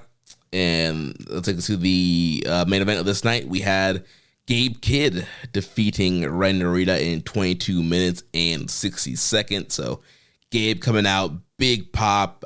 He has some new gear, once again with Lion Mark all over it. And he's coming out, big pop in the Cork and Hall crowd. They love this man. And he knew that Narita was going to jump him. So immediately cut him off. And then we're kind of off to the races from there and kind of picking up where they left off. The previous night, kind of wild brawl, but eventually getting to the ring to have a match. The one thing I'm a little bit nervous about, and I don't think this is going to happen, but you just never know, is what if this is a NWO Red and Black, NWO Hollywood situation, right? Where like they're gearing up, they're fighting. We think that they're hating one another. Mm-hmm. And in all this situation, you got Gabe Kidd, who's just the sting of the group. And what's going to ultimately end up happening is we're going to get they all turn on him. They're all going to turn on him and reform and be even, the super NWO, super Bullet Club like they were before. I'm a little nervous about that. But Gabe, super over. I think that was the main takeaway from this match is just how over he has gotten with the live audience in Japan and how much support and love he's getting from these guys. I thought they did a great job on commentary talking about the long history between Gabe Kidd and Ren Narita and their time in the LA as well as No Gay Dojo together. And so there's a long history of support between these two guys. And then obviously the heat that exists because of the ongoing Bullet Club Civil War right now. And this was easily the match of the night for me. Up to this point in the tournament, the best match of the tournament. One thing I will say though, Jeremy, and I'll kick it over to you. I'm going to go run and grab a beverage here in just a second, but I saw a lot of people saying that this was like easily the best match of Red Narita's career. I think I saw Dave Meltzer say that. I saw a bunch of people saying that shit. That's not even kind of true. No, like did they not watch like any of New Japan Strong? Like, it's not even kind of true, bro. Yeah. Like, not even just New Japan Strong, although yes, you're right. Like, he had some incredible matches in Strong, but like, do we not remember like his original run when he first came back? Like Son of Strong Style. Yeah, the Son of Strong Style match. Him and Tomohiro Ishii, that shit didn't happen. You know, Him and Zack Sabre at Wrestle Kingdom didn't happen. Right. Him and Zack, him and Juice, you know, him and Osprey didn't fucking happen. Like, these matches were really good. Him and Tom Lawler. And the Tom Lawler. Yeah, exactly. So I just think it's really funny that, people have, bro, even the Shota Umino match from Cork and Hall was really awesome. So I think that this match fits in. I actually would rate this match personally. I rate it about the same level as the IWGP match from the show previous to this. For me, I think they're both close to 3 3/4, 4 stars. Really great match. Yeah, I enjoyed it. And then, to kind of see Gabe come out on top and the promo that he cut at the end of the night, fuck AEW, fuck WWE, shitting on the best. Yeah. Chris Charlton talking about people getting ready to run through a wall for this man. Like, he's over. Yeah. Great stuff. You had Drill Mahoney and Taiji Shibori also running down towards the end there to the brawl with Sho and Yujiro. But yeah, Gabe and the pile driver getting the big win there. And yeah, the crowd absolutely love him. This guy is a super over top tier star. And yeah, he's just, still don't get the people who don't like Gabe, not into what he's doing right now and don't feel like he's that big of a star. But I feel like this guy is getting monster reactions, every arena they go into. And I feel like he carries himself like a star. He just comes off like this wild, crazy madman. He's the one guy that kind of does this gimmick where, yeah, I believe that, he's a madman. He'll beat you up. He's willing to kind of snap off at any second. So yeah, I think everything with Gabe is going great here. And I know a lot of people had Narita knocking Gabe out of the tournament here. And for me, I just didn't think it made sense to knock out both Gabe and Tsuji out of this tournament in the first round. Clearly, those are two of your top young guys. The incredible match of the year contender, new beginning in Osaka. The crowd is behind both of those guys. And so I think it would have been a really bad booking call to knock both of them out in the first round. I feel like knocking one of them out, you had to pick one of them. And so I thought Tsuji made the most sense here to set up the global title match and to keep Gabe Kidd in there, keep him going strong, and get him going deep into the tournament, especially with just the way the fan investment is with him right now and just the way things are going with him and the momentum that he's building up. So, yeah, good stuff here from Gabe Kidd, and glad to see him advance here in the tournament. What is... Dax, are you? Tracking all our cars on Carvana Value Tracker on all our devices? Yes, Kristen, yes I am. Well, I've been looking for my phone for... In Dax's domain, we see all. So we always know what our cars are worth. All of them? All of them. Value surge, trucks up 3.9%. That's a great offer. I know. Sell? Sell. Track your car's value with Carvana Value Tracker today. All you homeowners have unique needs. Some feel the need to leave up holiday decorations year-round. Others have the need to use their garage as practice space for their new metal band. And because each homeowner has unique needs, Geico helps you get the right coverage for your home and what's in it. That way, you get exactly what's right for you, even if your needs are unique. Get more with Geico. We did have a question here from Les Commission 7252 between Gabe and Tsuji, who has better matches with the rest of the roster. I think that's a toss-up. I feel like both guys, they're just kind of two different sides of the same coin, I feel like. And I think there is some similarities into what they do, and then also some differences. I do feel like also Tsuji's some more flashy guy doing your more flips, your Hurricane Ranas, and kind of that more high-paced style, whereas Gabe Kidd is the more of the brawler between the two, and also kind of a throwback to some of the classic style of New Japan. And I feel like either guy can have good matches with the rest of the roster. I don't know who I would pick between those guys. So Josh, I was answering. Whatever you said, I agree with you 100,000%. Right on the same page as you. I was answering Les Commission's question. He said between Gabe and Tsuji, who has better matches with the rest of the roster? I think at this point it's too early to tell. I think it really just depends on who they are paired with and who they have chemistry with, because I could draw different comparison points and point out either one of them having better matches with common opponents. So I don't think that at this point we have enough body of work to make that conclusion just yet. Yeah. So let's jump over to night 2 here, March. Also, I'm happy to report that fucking pill bottle, that vitamin bottle. Got it open? I opened that shit. It was stuck. They said you have to push down and twist, but this one wasn't like that. I think someone overturned it too much because it didn't fit on right.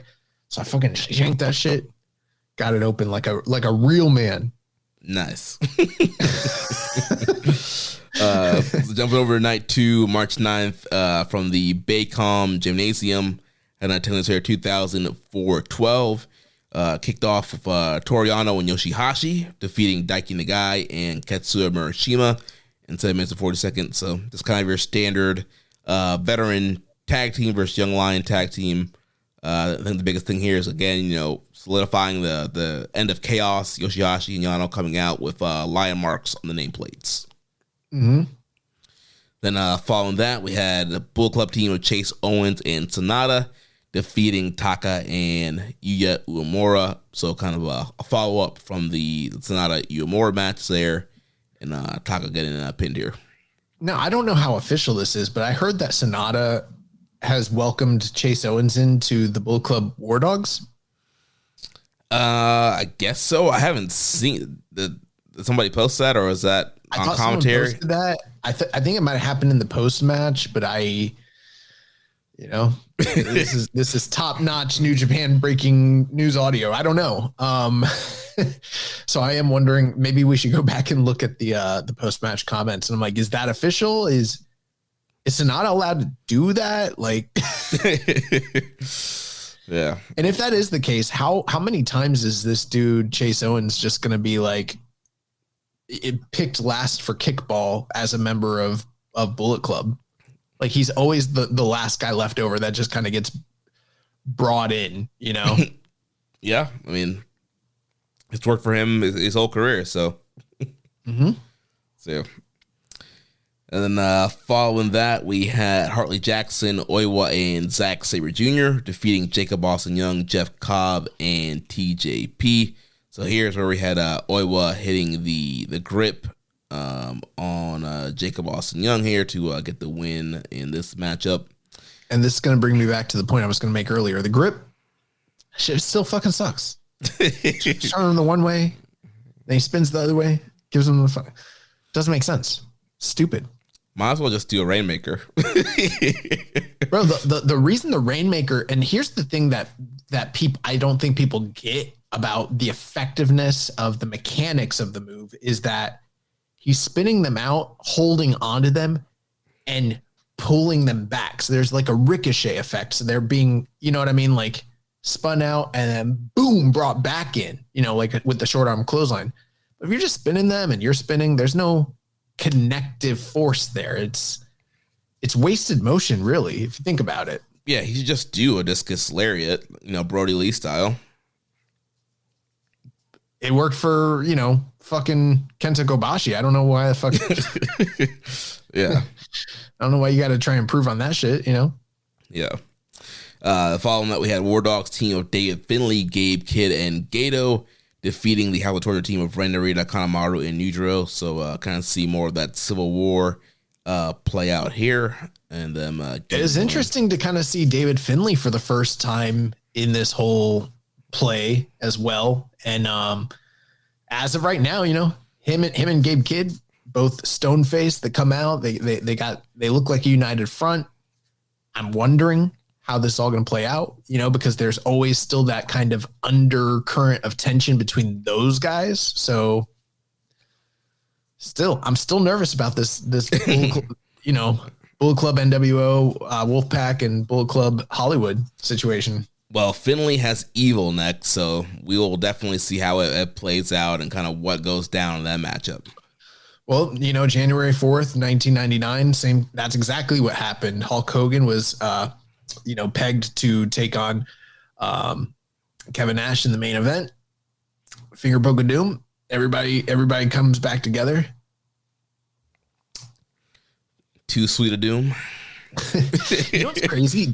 That date, that's the same day that The Rock Mankind happened on Raw, where the fucking gave the results away.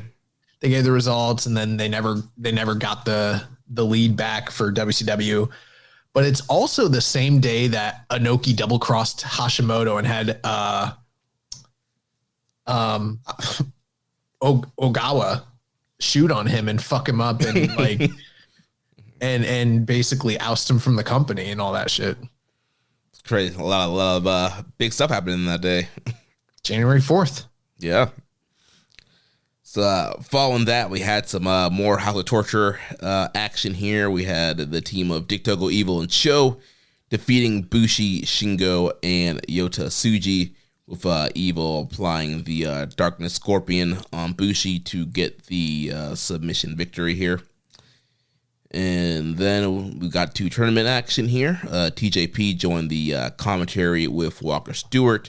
In the first round matchup here, we had Boltin Oleg defeating Bad Luck Fale in 7 minutes and 11 seconds. Well, you're coming through a little choppy on my end. I don't know if it's an internet. I've had some weird internet stuff the last couple of days, so I don't know. Hopefully I'm coming through clear on your end. I don't know. Yeah, you're clear right now, yeah? I'm coming through clear? Yeah. Okay. Yeah, so this match kind of played out similarly to what we had depicted during our pick'ems last week, but also not. So Oleg Boltin definitely did some cool powerhouse stuff like we summarized. The match was short like we thought it might be. Bro, are you serious right now?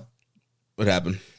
My dog is just like, he's just like digging into the fucking pillow. It's like, bro, it's a pillow. Like nothing's going to change. Like just sit down.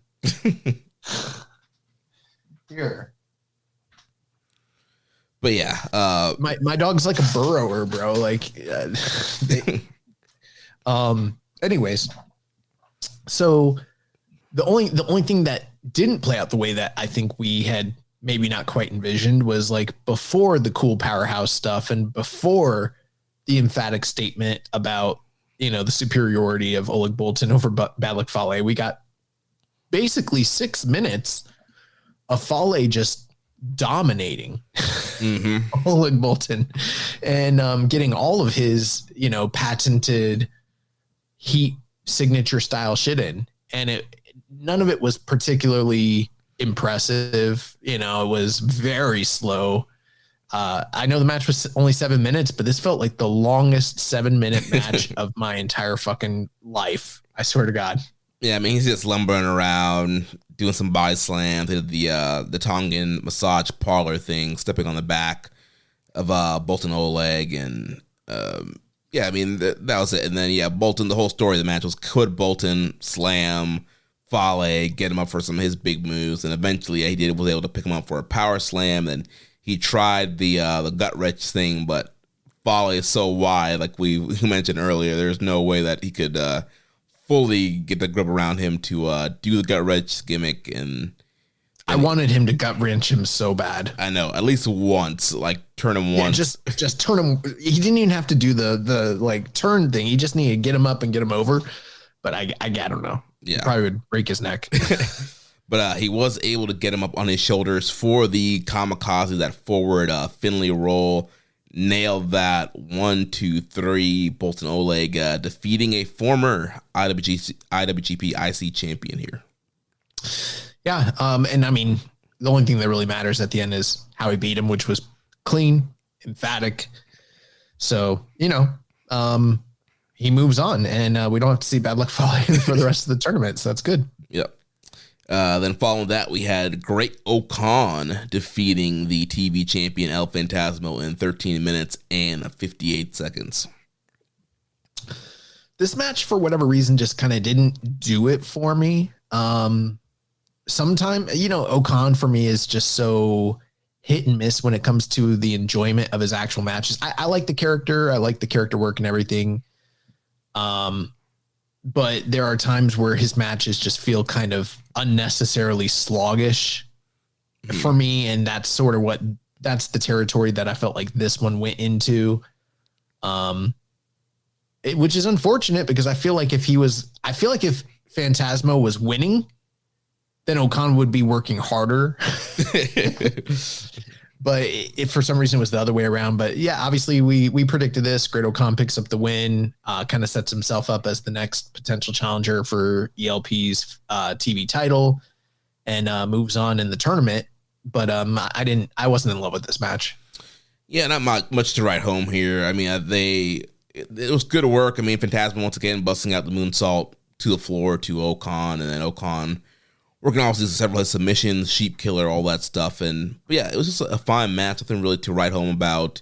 Okan hits the flatliner and followed by the eliminator to get the pinfall. And like we predicted, we do think Okan will be the next person to challenge El Phantasmo for that TV title. Then following that, we had 44 caliber Drilla Maloney defeating the Stone Pit Bill Tomohiro Ishii in 14 minutes and 6 seconds. Yeah, for me, easily the match of the night. This was a lot sort of like plug and play, putting Drilla in there with the prototypical Tomohiro Ishii big man match. Where I think Drilla kind of stood out a bit was leaning into his powerhouse persona, if that makes sense, because there's a lot of guys out there that can be tough against Ishii. The match is intended to present somebody as looking tough or maybe looking athletic. But the one thing that, you know, it's sort of like that, who's like Cass. Remember Big Cass? They'd be like, Big Bill, what would they say? Yeah, Big Bill. What was the thing that Enzo would say about him though? He's 7 foot tall and you can't teach that. Yeah, 7 foot tall, you can't teach that. Like, you look at a guy like Drill Maloney and his fucking physique, and it's like you can't fucking teach that. Like, there's only so many guys on the roster that look like him, and he sort of has that powerhouse Lex Luger thing kind of going for him. So like when he gets hit with something and he no-sells it, it's believable. When he powers up and he flexes the muscles, I hate to admit it, but you know, I'm a fucking body guy, bro. Like I am. Like sometimes this shit just does it for me. And I think too that also helps Drilla with the plug and play is the speed that he has. Like also kind of coming out of the junior division. Like he's still a very fast competitor to, you know, at the beginning of the match, he did the AJ Styles, you know, drop kick spot. And so like he's not just being a powerhouse, he's also kind of throwing in stuff like that. Yeah, I think he has some wrinkles that are a little bit unique to him as well, like you mentioned.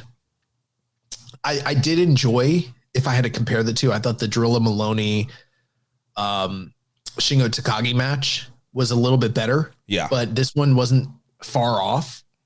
And yeah, to kind of see Drilla power up Ishii and hit him with that Drilla Killa was fucking devastating and really like sent a statement. And that's a huge departure. Like this is kind of what I'm talking about between the difference with him and like Uemura hitting the Colt Cabana Superman like comedy spot pin for the 1-2-3 is not the same thing as Drilla Maloney dropping Tomohiro Ishii on his fucking dome and hitting him, hitting your move and winning.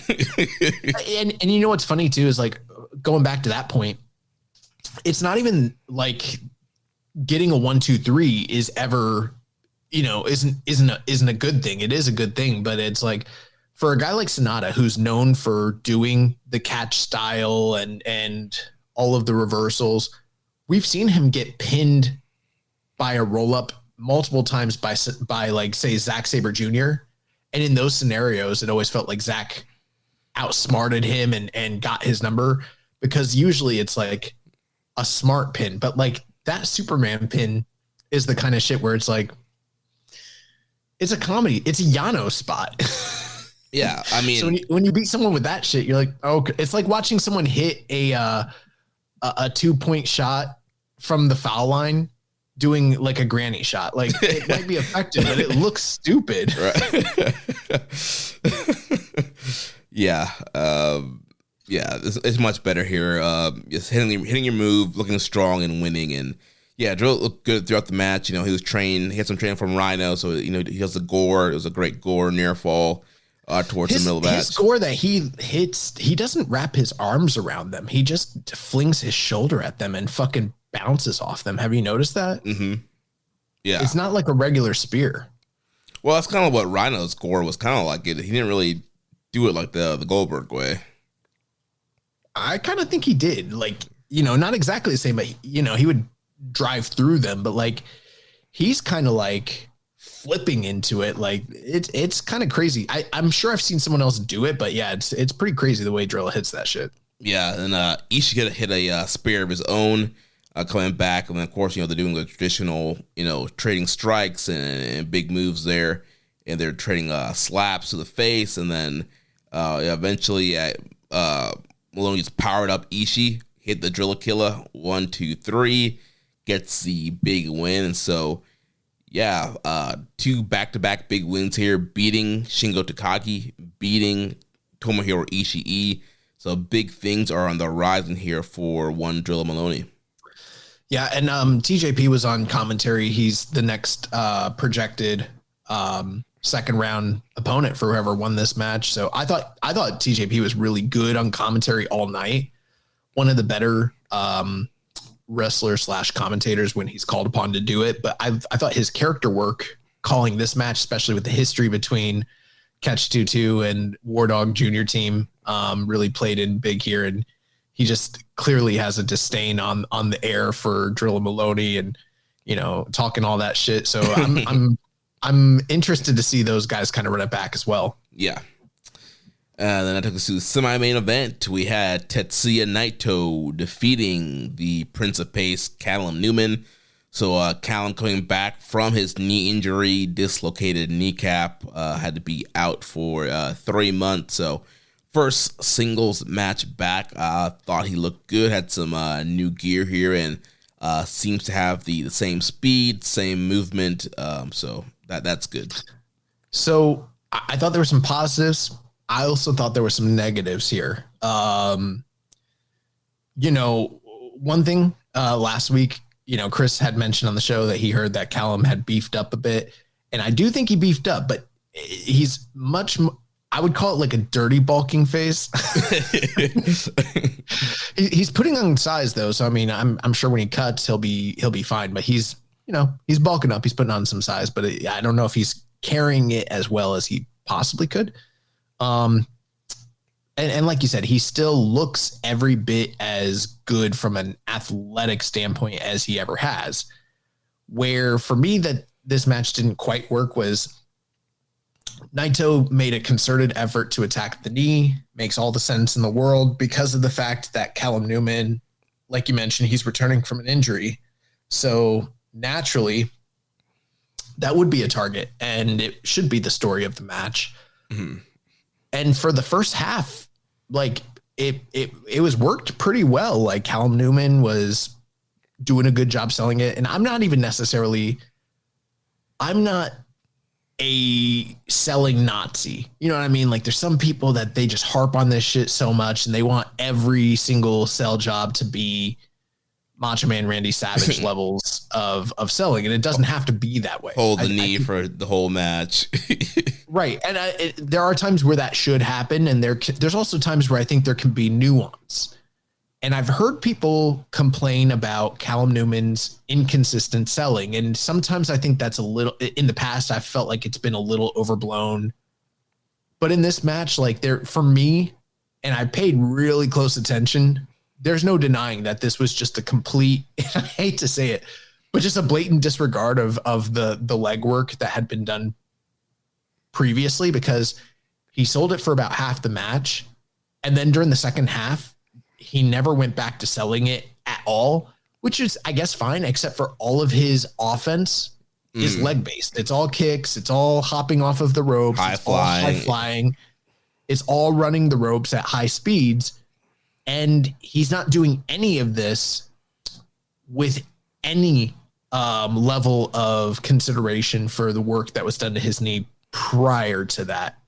And then ultimately the match did kind of start to fall apart towards the end. Like Naito hit a weird quasi Destino. Yeah, that was rough. It was a little rough. And then ultimately hits him with another one. Or no. Then later on, he went for the Oz Cutter, blocked that, and then he did the Corriendo, the cradle, the Destino cradle. And that whole sequence was a fast paced boom, boom, boom, boom, boom. We're reversing shit.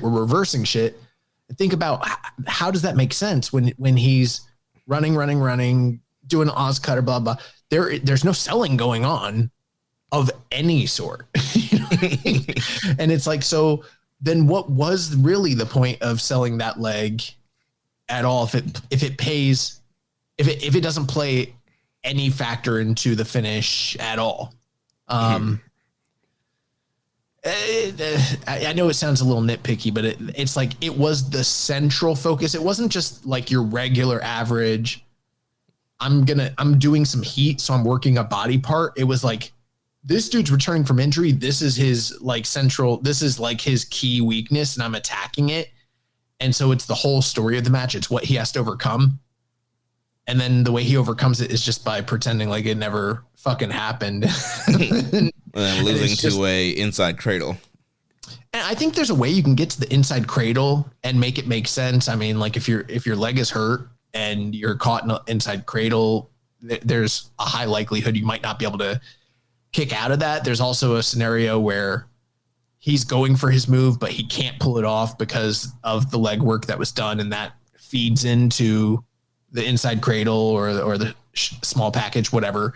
But that's not what happened here. This was a highly athletic, high-paced, back and forth encounter which there's nothing wrong with that either. Like there's a time and place to do that kind of finish, just not when the story of the match was that your leg was fucking attacked because you're returning from a kneecap injury. It made no fucking sense. Yeah. And I'm not usually that guy, but in this case, I was like, this doesn't make any sense at all. Yeah, I mean, this was fine. I wasn't really expecting much with Naito in the state that he's in right now, and so yeah, it was what it is. It was a fine matchup, and yeah, they didn't really. The story of the match was the leg, and they kind of abandoned that towards the end. And on a smaller scale, it kind of reminds me, like I was just mentioning earlier with Murashima and the guy. Like Murashima had to work the arm over the whole match and doing the Kimuras, doing the double wrist locks and all the arm bars, and then just hit a Boston Crab and submit him at the end. I was like, well, why not like do some kind of arm submission as you're working the arm the whole match to tap him out? Yeah, but that's different. He doesn't have approval to utilize. Yeah, he hasn't acquired. He hasn't learned. He hasn't learned a arm submission finisher yet. Yeah. He knows the soft grapple, the weak grapple, right? Arm moves. Yeah. He hasn't picked up a signature or a finish yet. So yeah. So Tetsuya Naito advances. Les Commission did ask for us to do the Bret Hart scale on Callum Newman. All right, you want to start us off? Yep. So look. 6. Ooh, Maybe. I do not think Callum Newman has a good look. And that's not hate. I think that there's room to improve it.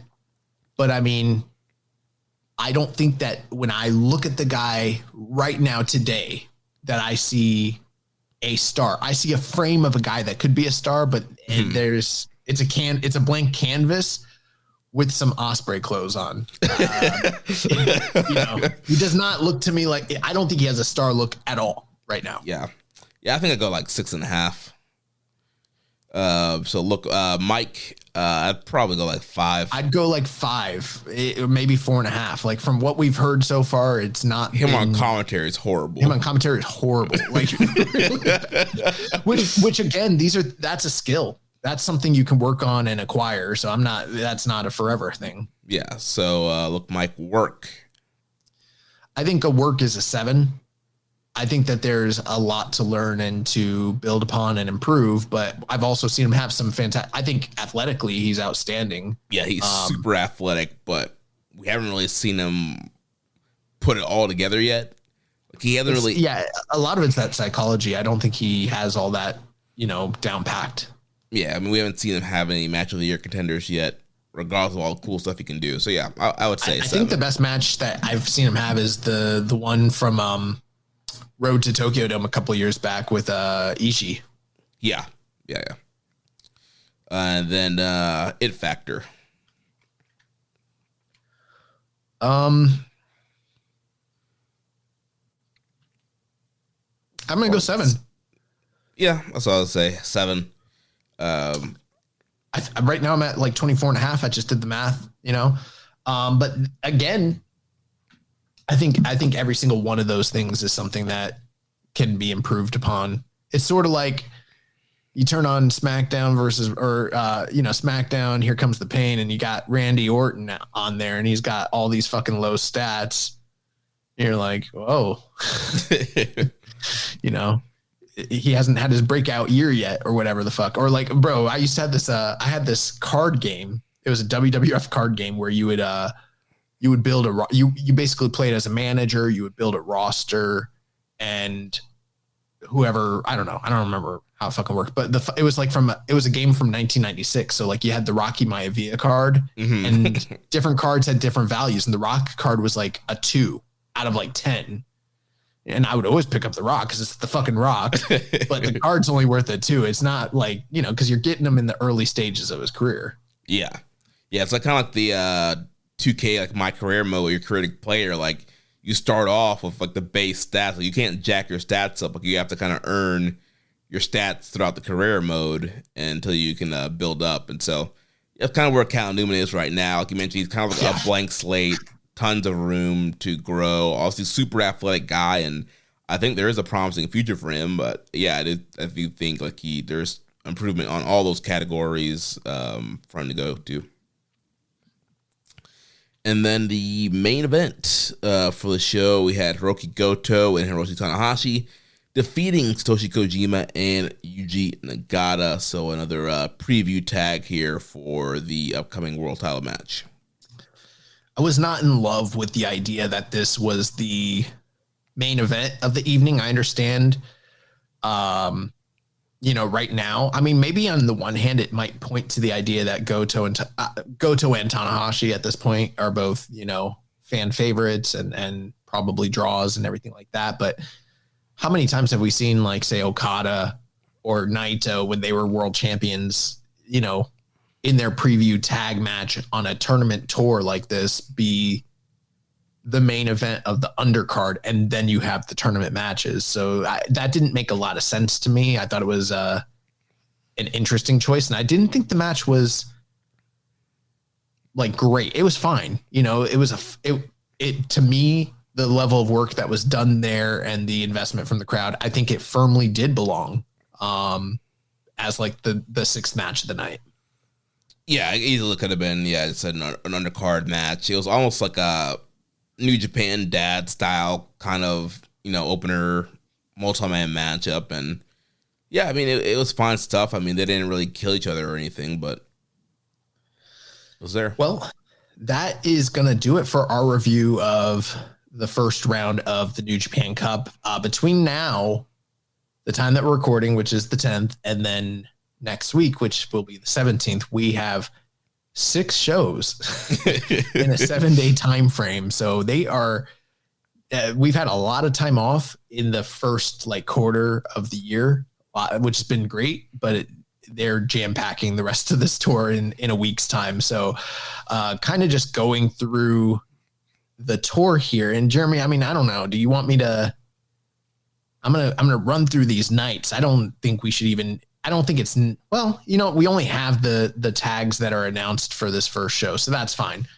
So tomorrow, Tuesday, the 11th, we've got night 3 of New Japan Cup coming from the Zip Arena in Okayama. Opening match, we got Goto, Tanahashi, and Murashima taking on Daiki Nagai, Kojima, and Nagata. Second match of the night, you got Fale, Owens, Maloney of the Bull Club, I guess, War Dogs, I don't know, going up against the United Empire team of Callum Newman, Jeff Cobb, and TJP. Third match of the night, ELP, Jado, Bolton, and Yano take on the LIJ team of Bushi, Shingo, Naito, and Tsuji. Fourth match of the night, you got just 4 guys, Taichi and Taka, taking on the Bull Club War Dogs team of Gabe Kidd and Sonata. Fifth match of the night, Shota Umino makes his return to in-ring action, teaming with Tomohiro Ishii to take on the United Empire's Great O'Khan and Jacob Austin Young. And then we get into the second round of tournament matches. So the first match of the evening, Yoshihashi taking on Yuya Uemura. Second tournament match of the night, the semi-main event, Zack Sabre Jr. versus Ryohei Oiwa.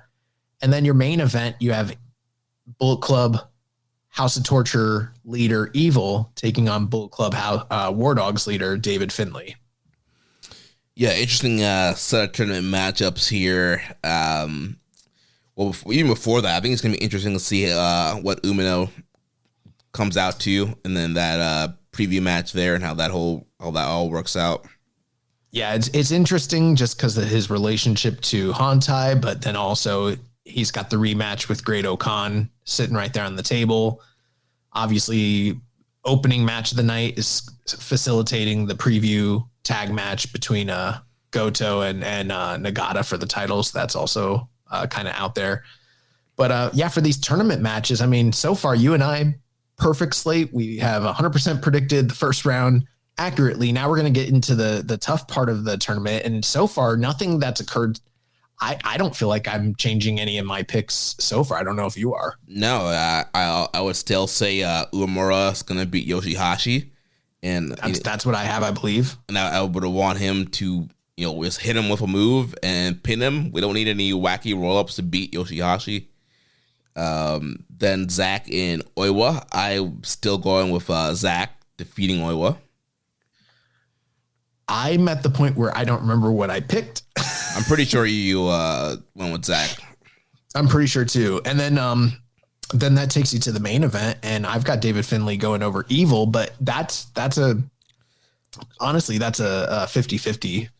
Either one could go over. Yeah, I was thinking about this today, and I have Finlay winning. I mean, I have Finlay winning the whole thing, but this is, when you're looking for upsets, I could see another Evil shenanigan upset knock Finlay out to build up heat for the Bullet Club Civil War. Yeah, that's the one thing that makes me nervous about Finlay potentially winning, is the Evil albatross hanging around his neck. But that's gonna be interesting, and that's we'll find out just tomorrow. By the time most of you are listening, you probably already know the answers here because we're just a few hours out from that show. The following day, from Uwajima City General Gymnasium on Wednesday, March the 12th, we have 2 matches that are announced for the second round. We've got Taichi versus Gabe Kidd and Great O'Khan versus Shota Umino. And kind of considering the stakes there and sort of the kind of Reiwa implications with Gabe and Umino, it's kind of an interesting evening to see how everything's going to play out there. And I'm pretty sure I've got Umino and Gabe Kidd going through on that evening. Same, yeah, and I feel strongly about those two as well. Yeah, Gabe being Taichi. Yeah, Umino getting the win back from O'Khan and going through. And then following that, we do have a 1-day break on the 13th. That's Thursday. And then we pick right back up over the weekend on Friday, March 14th, night 5 from Osaka, Kanaoka Park Gymnasium. 3 matches in the second round. Tetsuya Naito taking on Jeff Cobb, TJP versus Drill Maloney, and then Shingo Takagi versus Oleg Boltin in the main event. So, and I'm pretty sure for me, I've got Naito beating Cobb, Drilla Maloney beating TJP, and Shingo Takagi beating Oleg Boltin. That's what I had too. I do think there is a potential upset of Boltin beating Shingo, just with the track that he's been on, and we've seen Shingo lose to Drilla as well recently. So, but I do think Shingo's going to win a setup, a rematch with Drilla in the quarterfinal, and then have Shingo get the win back. That's the reason I have Shingo going so deep, is because of that recent loss to Drilla. I did get nervous about my predictions because my finals, I've got Shingo versus David Finlay. Same. And on the one hand, I was a little nervous. I'm like, man, Shingo's eating a lot of losses. And if you were going to have someone go deep, does it necessarily need to be Shingo? Like, why wouldn't it be a young guy again? Isn't this kind of counterintuitive to what we're looking to do here? But when I start to think about the history of Shingo and David Finlay, and then I look at Shingo's path and his trajectory and the fact that he does have Drilla on the horizon, I think it does kind of perfectly dovetail to get him there. And he's a credible enough guy for someone like David Finlay to beat, provided that's where we're going. So after kind of even re-reviewing it and having my doubts, I still kind of think that's where we're going. Yeah, and then plus he's a former tournament winner. That's a good guy to get Finlay a win over the former tournament winner. Yeah. Now, Oleg Boltin, though, if a match between Drilla and Oleg, I don't know what that actually would look like. Could be awesome in action, but it could be awesome. I think the Naito Jeff Cobb one is that's kind of up in the air too, but yeah, Cobb could win that one. He could, but I think that if, again, here, I just want to say this in my defense. Last week, Chris said that I have believed that Jeff Cobb was leaving for like the last 5 years. I have never thought that Jeff Cobb was leaving this company. But I do think Jeff's leaving. So I think if you're leaving, you want to lose to the most credible guy that you can. And Naito's like that guy in his quadrant of the bracket. So I think like that's who he's going to lose to. Gotcha. Yeah. I don't know. I don't really have a strong feeling of Cobb leaving. But yeah, I think then, losing to Naito here makes sense. And then the last few nights. So we've got night 6 from the Aichi Prefectural Gymnasium, Saturday, March 15th. And we've got all quarterfinal matches. So there will be 4 quarterfinal matches on that evening. And then the match that is headlining is Goto versus Yuji Nagata for the world title. So even though I did kind of say like, hey, that should maybe take place at the finals, I think that's kind of a great card if you're getting all 4 quarterfinals occurring on one evening and then headlined by the title. Like that's a pretty stacked evening. Yeah, that should be a really good card, especially depending on who it advances through. How can I find my Sport of Pro Wrestling? They should have emailed. You should have got an email, confirmation email if you're bracket. Okay, I guess I'm going to go back to that and we can kind of discuss. I know it's probably just rehashing what we discussed last week, but it's actually relevant here because we were totally right so far. So maybe we can kind of see what we have brewing here for the rest of the evening or for the rest of the So for the quarterfinals, so we have Finlay beating Evil and we have Uemura beating Yoshihashi. So then we would get Finlay versus Yuya Uemura there on the top left. Okay, I'm pulling up my picks right here. Let me just make sure that that's what I had. Yeah, so I've got. Okay. Yep. Yes. I have the same thing as you. Yep. So yeah, Finlay and Uemura there on the top left. bottom right, you have Zach beating Oiwa, Gabe beating Taichi, so that would give you Zach and Gabe. So that's both of our brackets. We have that exact same bracket. Yeah. Oh shit! Did we book the exact same bracket? I think we did. Oh shit! I don't think we've ever done that. Yeah, and I submitted mine like in February, like when it first opened up. So we did not talk about it. You stole my flow. You stole my shit. Bar for bar, flow for flow.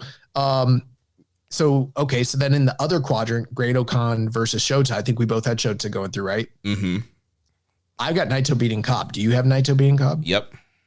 Oh my god. Okay. We both have Drilla beating TJP. Yep. And we both have Shingo beating Oleg Boltin. Yep. Okay, so then that brings us to this March 15th Saturday show. So we've got David Finlay versus Yuya Uemura. And I think that makes sense because of what happened, all the promos that were being done while Uemura was out and what took place between them at the G1. Kind of the same thing with Zach and Kid. Those two guys had a pretty stellar match during the G1. So I think that there's some skin in the game there. Umino Naito, they've got history. That makes sense too. And then Drilla and Shingo just basically wrestle. So the way that you and I have booked this out is like identical. Let's see if this is where the rubber's going to meet the road. I've got David Finlay and Gabe Kidd going through. I think you got Zach and David Finlay going through. No, I had Gabe beating Zach to set up the Bullet Club tension. Finlay? Yeah. Fuck, so do I. How did we not notice this last week? Okay. Do you have Naito beating Umino? Yes. I have Naito Shingo as my next matchup. I think that's a really cool idea, but I don't. I've got Shota Umino going through. So I think that's our one difference there. Okay, thank God. Because if you and I, let's say hypothetically, we both won and we were 100%, we won the whole fucking tournament, I would be so pissed that we both like were 100% correct and we had one of us has to be right, one of us has to be wrong. So yeah, but I mean, if this is the trajectory that we've booked out, I think all of those sound pretty awesome. And yeah, you're kind of trying to get back to that Naito Shingo match from the G1 this past year. Yeah. I'm thinking now, here's the only thing with that. I think if the way that you've booked it, I think that Naito or Shingo could hypothetically go through and face David Finlay in that scenario. Mm-hmm. I do think, okay, so like now that we're here, I think this is where it's going to get a little tricky because right now, I think, okay, let's look at everybody. I don't think Yuya Uemura beats David Finlay no matter what. Yeah. So I think David Finlay's he could barely beat Sonata. Right. Zack Sabre Jr. could beat Gabe Kidd for sure. But because he's just coming off of having lost the title and Gabe Kidd is so hot and everything, I don't think that would make a lot of sense unless you're just wanting him to be the guy that loses to David Finlay. Which maybe there's an argument to be made there, but I think that Zach is somebody that could make it to the semifinals. I don't think he can make it to the finals this year. Yeah. I don't know. I just feel like the Gabe Finlay match right now with all the other Bullet Club Civil War stuff going on is super interesting, especially with Gabe rocking the lion mark on his gear and kind of, representing New Japan. Like, how does Finlay really feel about that? Because Finlay's all about Bullet Club, doesn't really care about New Japan and lion mark anymore. Right. So yeah, how does that play in to that? Yeah, that their match, and then how does that affect the whole Civil War? Do they trust each other? Does tensions get built out of that matchup? I'm on the same page as you, and that's why I booked it as well. But there is an argument against it where you could say it's too soon to do that. Right. Yeah. We need to slow roll it because everything is focused on this other aspect, not so much that part of it. Yeah, you could tease it out, and you have a close match. Zach does a wacky roll up, beats him, and then you do Zach Finlay. But regardless, just kind of playing devil's advocate, I don't see Zach as being a guy that could go all the way through. No, I think he's not getting close to the title anytime soon. Yeah, so I think he's there to either lose to Gabe or to David Finlay personally. That's what I see him facilitating so far. Now, just talking about the left side of the bracket, I think David Finlay or Gabe Kidd could go to the finals, and I think either of them at this point could win the tournament. And I think either of them could win the title. I think the one thing that hurts Gabe is he already has the Iron Man match with Ishii and Windy City Riot. So I don't. Here's the only thing with that. Have you been hearing what? Normally, I don't pay attention to that kind of shit because it's usually just headcanon sort of kayfabe announcers saying shit to make it all make sense. But like, they did say like, and what I'm referring to is him saying that what if the match at Windy City Riot becomes an IWGP title match? Right. If Gabe wins, it becomes an hour-long Iron Man game defends against Ishii.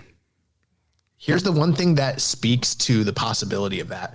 Remember when we complained about the Iron Man match being 30 minutes and they already went to a 30-minute draw and we were like, that shit doesn't make sense because why would you do a 30-minute Iron Man match when you couldn't even get a single fall in the first 30 minutes the first time? Mm. And they did say that the title was going to be in action in Chicago. They never said who. What if? I mean, what if, like, with how hot Gabe Kidd is right now, they're just like, fuck it. We need to strike when the iron's hot. This is the time. He's got the hot hand. We're going to go with it. There is a part of me that thinks that there is a possibility that that's what happens here. I mean, if they did, I think that'd be awesome. For me, the strong belt in the Ishii match has kind of been like a deterrent for me from picking Gabe from going all the way and winning. But I mean, I would love it if he went all the way and won. I mean, now that you say that, I think there's, you want to go with the young guys, like you can do Gabe Umino. Yeah, you could go Gabe Umino, and there's also that part of it where last week where I said like they're not going to do XYZ because of this, and you were like, well, they've done a lot of stuff that they don't normally do, and that was like, yeah, you're right, they have, so maybe they go that way. So I'm just saying that to say this. I think that Gabe or David Finlay have a chance to go to the finals. I also think either of them could win this whole tournament. And I think both of them have the capability of being the guy that beats Goto in April. Yeah, it could happen. Now, speaking of the left side of things, could Drilla beat Shingo again? Provided that's the way it all happens. I think he could, but I don't think he gets that'd be a strong push, though. That'd be a huge push, but I don't think that he's going to do that. And even if he did, I don't think he gets to I think the semis is the farthest he could ever possibly get. I think Shingo's got a pretty like surefire path to at least the semis. Yeah.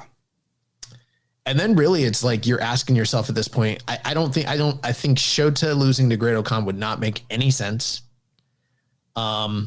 You could put Cobb in there, but I don't think Cobb getting to the semis makes a lot of sense really either.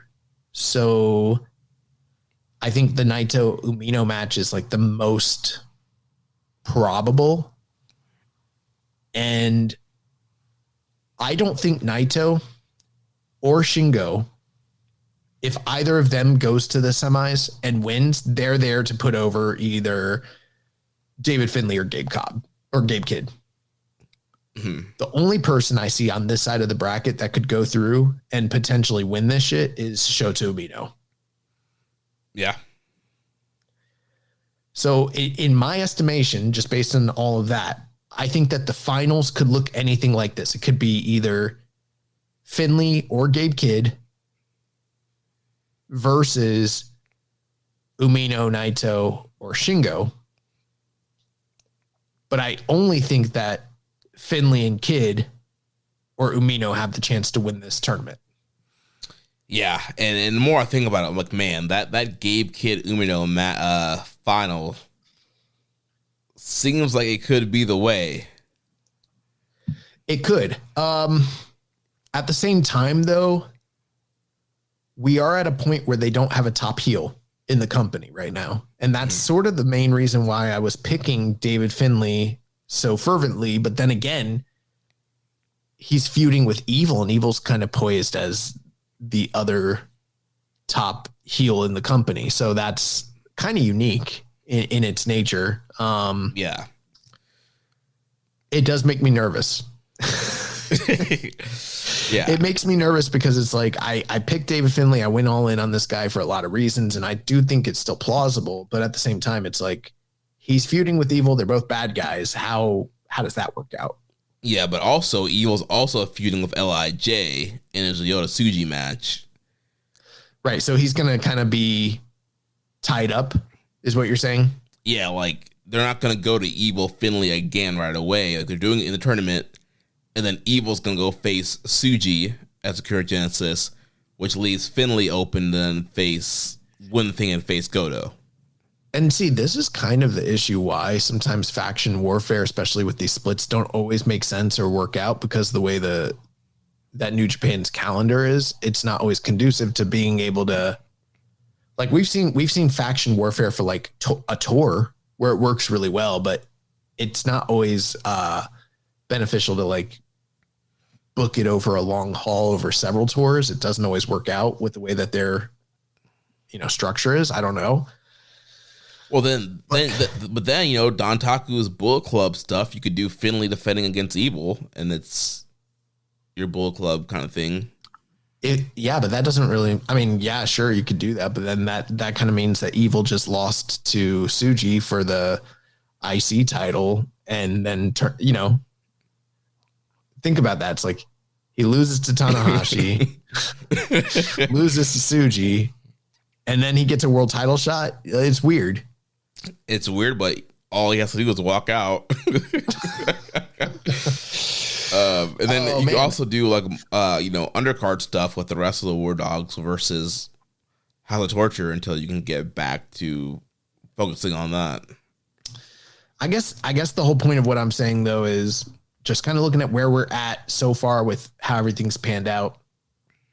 The only three guys I realistically seeing as having a shot to be the winner are Umino, Finlay, Gabe Kidd. I think hypothetically, I think Shingo, Naito, or maybe even potentially Zach could make it to the semis, maybe even the finals. But I really think that the only three guys that have a chance at winning this are Finlay, Kidd, or Umino. Yeah. I guess you could do Evil if you think Evil's going to... if Evil were to hypothetically beat David Finlay, that would change things. But then who would you... I guess, I don't know, I would have Gabe then knock Evil out. I'd have Gabe knock Evil out, yeah. Yeah. But I think if Evil beats David Finlay, that changes a lot in this tournament. I think he definitely beats Uemura. People probably don't want to hear that. Yeah. There's probably some people out there that really are still have faith and believe in Uemura after like what happened with him in the G1 last year. But right now he does not look like a top guy. The way they presented him and his look and everything, like he doesn't to me look like a dude that should be going to the semis or the finals. Yeah. They had a chance to really heat him up with the comeback from the injury, and they chose to kind of go back to what they were doing. Yeah, it seems like a step back a little bit from where he was in the G1. I did like some of the stuff they said, though, is like some of the people that he beat. He beat Takeshita and who Shingo. else was it? And Shingo. And did he beat Tsuji? Yeah, Tsuji. Yeah, it's like the global champ, the never champ, and the world champ, Goto. So he's beating the three top champions right now. Oh, and he beat Takeshi, the never champ, the world champ, and the global IC champ. Yeah. So all these guys, I keep calling the IC title. Everybody that he beat went on to win top titles in the company. So there is that kind of chip on his shoulder. But yeah. But I think I still think we're getting David Finlay Shingo. I think so. I feel that feels like a big main event for a New Japan Cup Finals to me. Now, here's the thing. If David Finlay wins, I think the Shingo match makes the most sense. You could put Shota Umino through or like a Tetsuya Naito, but I think the Shingo match is the one that makes the most sense. If Gabe Kidd is the guy that goes through, then I think the Umino match is the one that should happen. And then at that point, I think either guy could win. Yeah, I think Gabe Umino makes a lot of sense. And like we're saying, I feel like they're doing something's happening with Umino, and whether we like it or not, it makes a ton of sense to get him back and get him to the finals. And then you have him fail in the finals, I think might be a better story than him getting bumped in the semis. Yeah. So basically we've got, again, on the 15th, which is Saturday, we got all the quarterfinal matches. On Sunday, March 16th, we have all of the semifinal matches of the last two. And then next Monday, when we record, the New Japan Cup finals happen in Big Palette. Fukushima. No, so we got two semifinals, one on the 16th and one on the 17th. Oh, I misread that. Okay, so then by the time we record next week, we will know what the finals are for the upcoming shows for that week show. Okay, gotcha. We did have a question from Les Commission 7252. I kind of skipped over. He said, what upsets do you guys see coming up since we're in the quarterfinals? And I think we've already kind of gone through what we see potentially happening. And I don't know if I would call it chalk, but I think to you and me, it's chalk. But I think to other people, the way we've booked it out, it might look like some of these could be upsets. Yeah, I mean, Gabe Kidd beating Zach, I think could be viewed as an upset, considering just former world champion, kind of where both guys are at. That could be viewed as an upset. Yeah, I mean, if Umino beats Naito, I think that's an upset. Yeah. But I think I feel like normally what happens this time of the year is you and I, we both came up with our predictions, and then we're both like fairly close to what's going on, but we've gotten our brackets busted and we kind of see what's going to happen now. We're like, why didn't we fucking think of that? And, you know, we're kind of scurrying to readjust the projections. But this year we're just 100% right. And we're like, told y'all. Yeah, told y'all this is how it was going to happen. The only one thing I'm thinking about is that Gabe Umino. It's the only thing of like, man, should that have been... Yeah, I'm a little nervous about that too. I'm like, it might be. I'm thinking Gabe might potentially. I know it might sound crazy to some people, but I think Gabe might fucking win the tournament and win the title. That would be great. Yeah, I just the strong title just kind of like threw me off the center of that. I'm just not picking him. He has a strong title. He has to face Ishii. Bro, I was almost inclined to think that Narita might beat him on the first night of the tour to set up a potential strong title, match for the future. But like, I don't know, man, that strong title is starting to feel like it's going to take a secondary seat to whatever the fuck else he's got going on. He might become the IWGP champion and hold that strong title as well. Yeah. Finally unify them. Maybe just fold that shit in, Yeah. So yeah, that is going to, I don't have any more insights so far. I think the only thing I will say is, as fun as it is being right about the predictions, I don't think that the first round of matches were like blow away. There was a couple good matches. A lot of it I didn't love. The only two matches that really stood out in the tournament so far to me would be like Drilla and Ishii, and then Gabe and Narita on the first night. Yeah, so I'm hoping things pick up. Yeah, I think once you get these kind of bigger bracket tournaments, the first round tends to be not that great until you get deeper in the tournaments, kind of when you start getting the better matches. Well, that's going to do it. Let's jump into the news real quick. So 2 news items here on Friday, April 4th. The IWGP Junior Heavyweight title and Junior Heavyweight Tag Team titles will be defended at Cork Hall. We already talked about this. El Desperado is putting his title on the line against Clark Connors in a hardcore match, while TMDK's Kosei Fujita and Robbie Eagles will defend the tag belts against Taiji Ishimori and Robbie X of the Bull Club / Bull Club War Dogs. I don't really know. It's getting confusing. Yeah. It is. And then you also added this to the notes. I don't know why you added this, but it was announced that Butterbean will be taking on Minoru Suzuki for WrestleCon Super Show WrestleMania weekend with Dan the Beast Severin as the special guest enforcer. Well, it's Suzuki. I know he's not. He don't work here. I bet you he's on when he see Riot.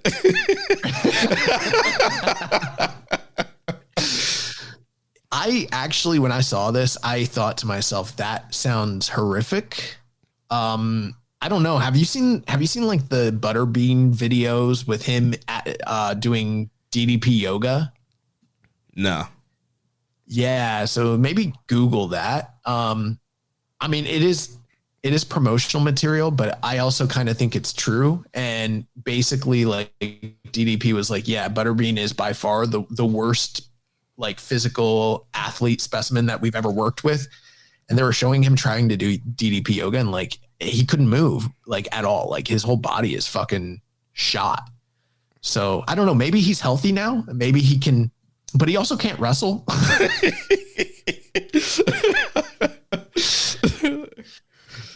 And it is so weird, bro. You got Minoru Suzuki, you know, yeah, sure. You've got the wrestling pedigree there and everything, but like, this is more in the combat sport centric style of things. So you got like Minoru Suzuki, the former Pancrase openweight, you know, king of Pancrase. And then you got Butterbean, who's like the king of the 4-rounder, the barroom brawler.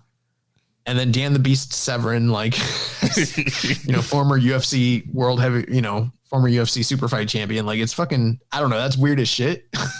Only thing that's missing is Bart Gunn. So yeah, I am a little intrigued, but it's giving freak show. Yeah, it definitely seems like, I mean, I think, you know, for WrestleCon, like, you know, you don't have a ton of super indie dream matches. So I guess you have to kind of go the freak show route. I hope it's fun and I hope everyone has a good time.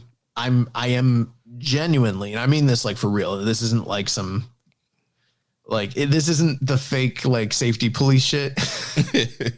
I'm like legit worried about Butterbean's safety. And not even like from a, can he take a bump? I'm like in the, can he move? Can he get in the ring? Can he, if they do a spot where Minoru Suzuki takes him down, and I'm talking about a soft takedown, will he be able to get up? Will he be able to stand? Never mind run the ropes. Never mind take a bump. Will he be able to move in this ring? Like that's where he's at. The last time I saw him, that's what we were talking about. Maybe DDP yoga is like really helped some guys, but I also don't really remember any like Scott Hall or Mick Foley or Jake Roberts taking bumps again after doing DDP yoga. Like it gave them mobility to their life, but I don't remember them working after that. Jericho never lost it, baby. So yeah. All right, well, that's it for the news. Just two quick questions here, and then recommended match of the week. Horror Substance 7282 says, "Do you think Zack Sabre Jr. will ever hold the title again?" Speaking of Horror Substance, I got my John Carpenter's Halloween Japanese edition T-shirt on. Something for those of you watching on the $10 stream. I don't know, but I would say it's definitely a good possibility. Yeah, I think he's definitely a player. It's somebody you can always go back to. I don't know how soon it will happen, but I mean, I would probably bet for it than against it. Like when Sonata and Evil lost the titles, I was like, they will never touch that title again. When Zack got done, it was like, it is possible he never wins the title again, but it's not a certain thing. Like I could easily see them going back to him for the belt. But then again, I said the same thing about Shingo. That man's never fucking touched that belt again. Yeah, but I think it depends on, like, I mean, if you have an Exodus again, if Gabe and these guys, if they head to AEW or WWE, that once again opens the door for a guy like Zack to be top guy. Then next question from Muzza. He says, if all kissing ELP was doing, who in New Japan roster would you want to kiss the most? And he was trying to add all kinds of stipulations to this. Yeah, bro. Like this guy he comes on into our Discord channel asking us this baity ass question. And we know what you're trying to do. Okay. You're trying to turn this show into a smut show, trying to get us to objectify the male bodies of the Japanese professional wrestlers and talk about who we think is the sexiest and the hottest and the cutest and which one we want to slobber down. And nah, I don't get down like that, bro. I mean, all more power to you, whatever. Nothing wrong with it. But like, Muzza, I know what you're trying to do. It's not JCast. It's Keeping It Strong Style. Okay. It's not the obligatory dick joke show. And then, you know, I was hoping Jeremy wouldn't respond, but he gave him the correct and accurate answer. He said Mercedes. And then all of a sudden, you know, Muzz is throwing all these stipulations on the shit. First Rich said Peter. Right. Well, I mean, Peter doesn't really count. We haven't seen her in years. So she's not really on the roster in any form or fashion. Yeah, then Muzz was like, no, Miho Abe, she's not there. And then I said Mercedes. He's just like, no, it has to be on the roster. He said, not contracted to New Japan. Don't pull out Bushy Roads. No Stardom. Strictly New Japan roster only. So I went to the personnel page, and there's a list of fine, young, upstanding women that are listed as part of the women's division. And this man said, signed to where? He says, I'll only allow Viva Van and Johnny Robbie, but that's all you're getting. Using Wikipedia, expect better of you, young boy. Let me just say this. First of all, this is our show. We will do whatever the fuck we want to do. In fact, we could easily just reject your question and move on. But, you know, we usually go 3 hours. We're only 2.5. So we got some content to give to people. Yeah, you know, I just pulled up NJPW1972.com, you know, the revitalized English website. Went to the profiles, you know, Maya Iwatani is on there. Mercedes Moné is on there. So I think my answer is valid. I think your answer is valid as well. And I will agree with you. Yeah. So, you know, and if you don't like it, Muzza, fuck you, bro.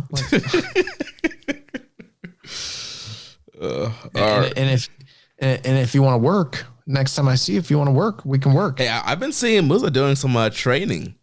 Yeah, and if you want to shoot, I'll beat your ass. Okay? We're going to promote a matchup here. Oh, man. You know, we actually, hold on here. Okay. I thought we had a question from Doc, but it's more of just like it's just more of a comment that he left in the Discord. So nothing really major there, but yeah, that's going to do it for the questions. All right. Recommended match of the week. Last week I recommended Zack Sabre Jr. versus Fuego del Sol from the recent GCW show. So I found the show. I provided us the link. I did not find the time to watch it. I do plan to watch it.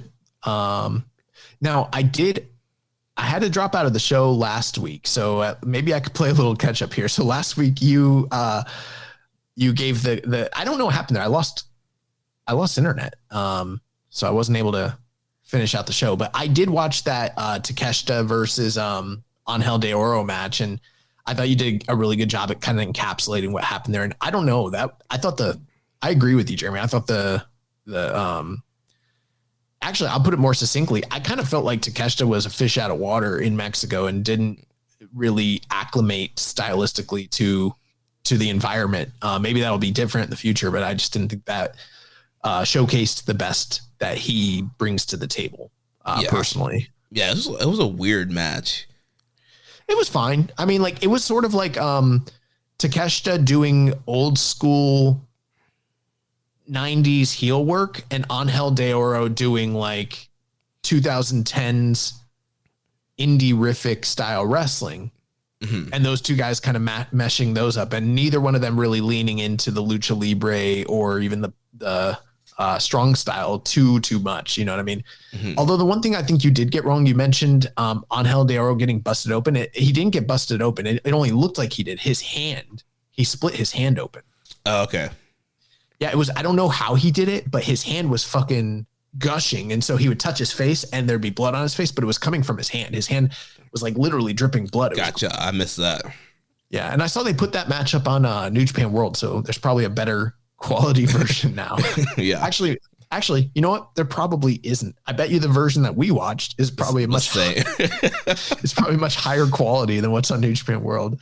But yes, I didn't get a chance to watch this match. I will get around to watching it this week. But what were your thoughts? Yeah, I thought it was a really good matchup. This is a match that kind of came last minute.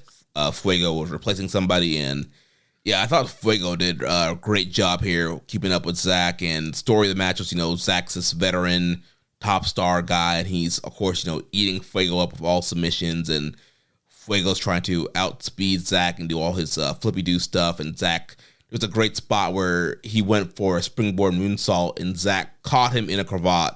I was like, this is the most anti-RLPW spot I just seen.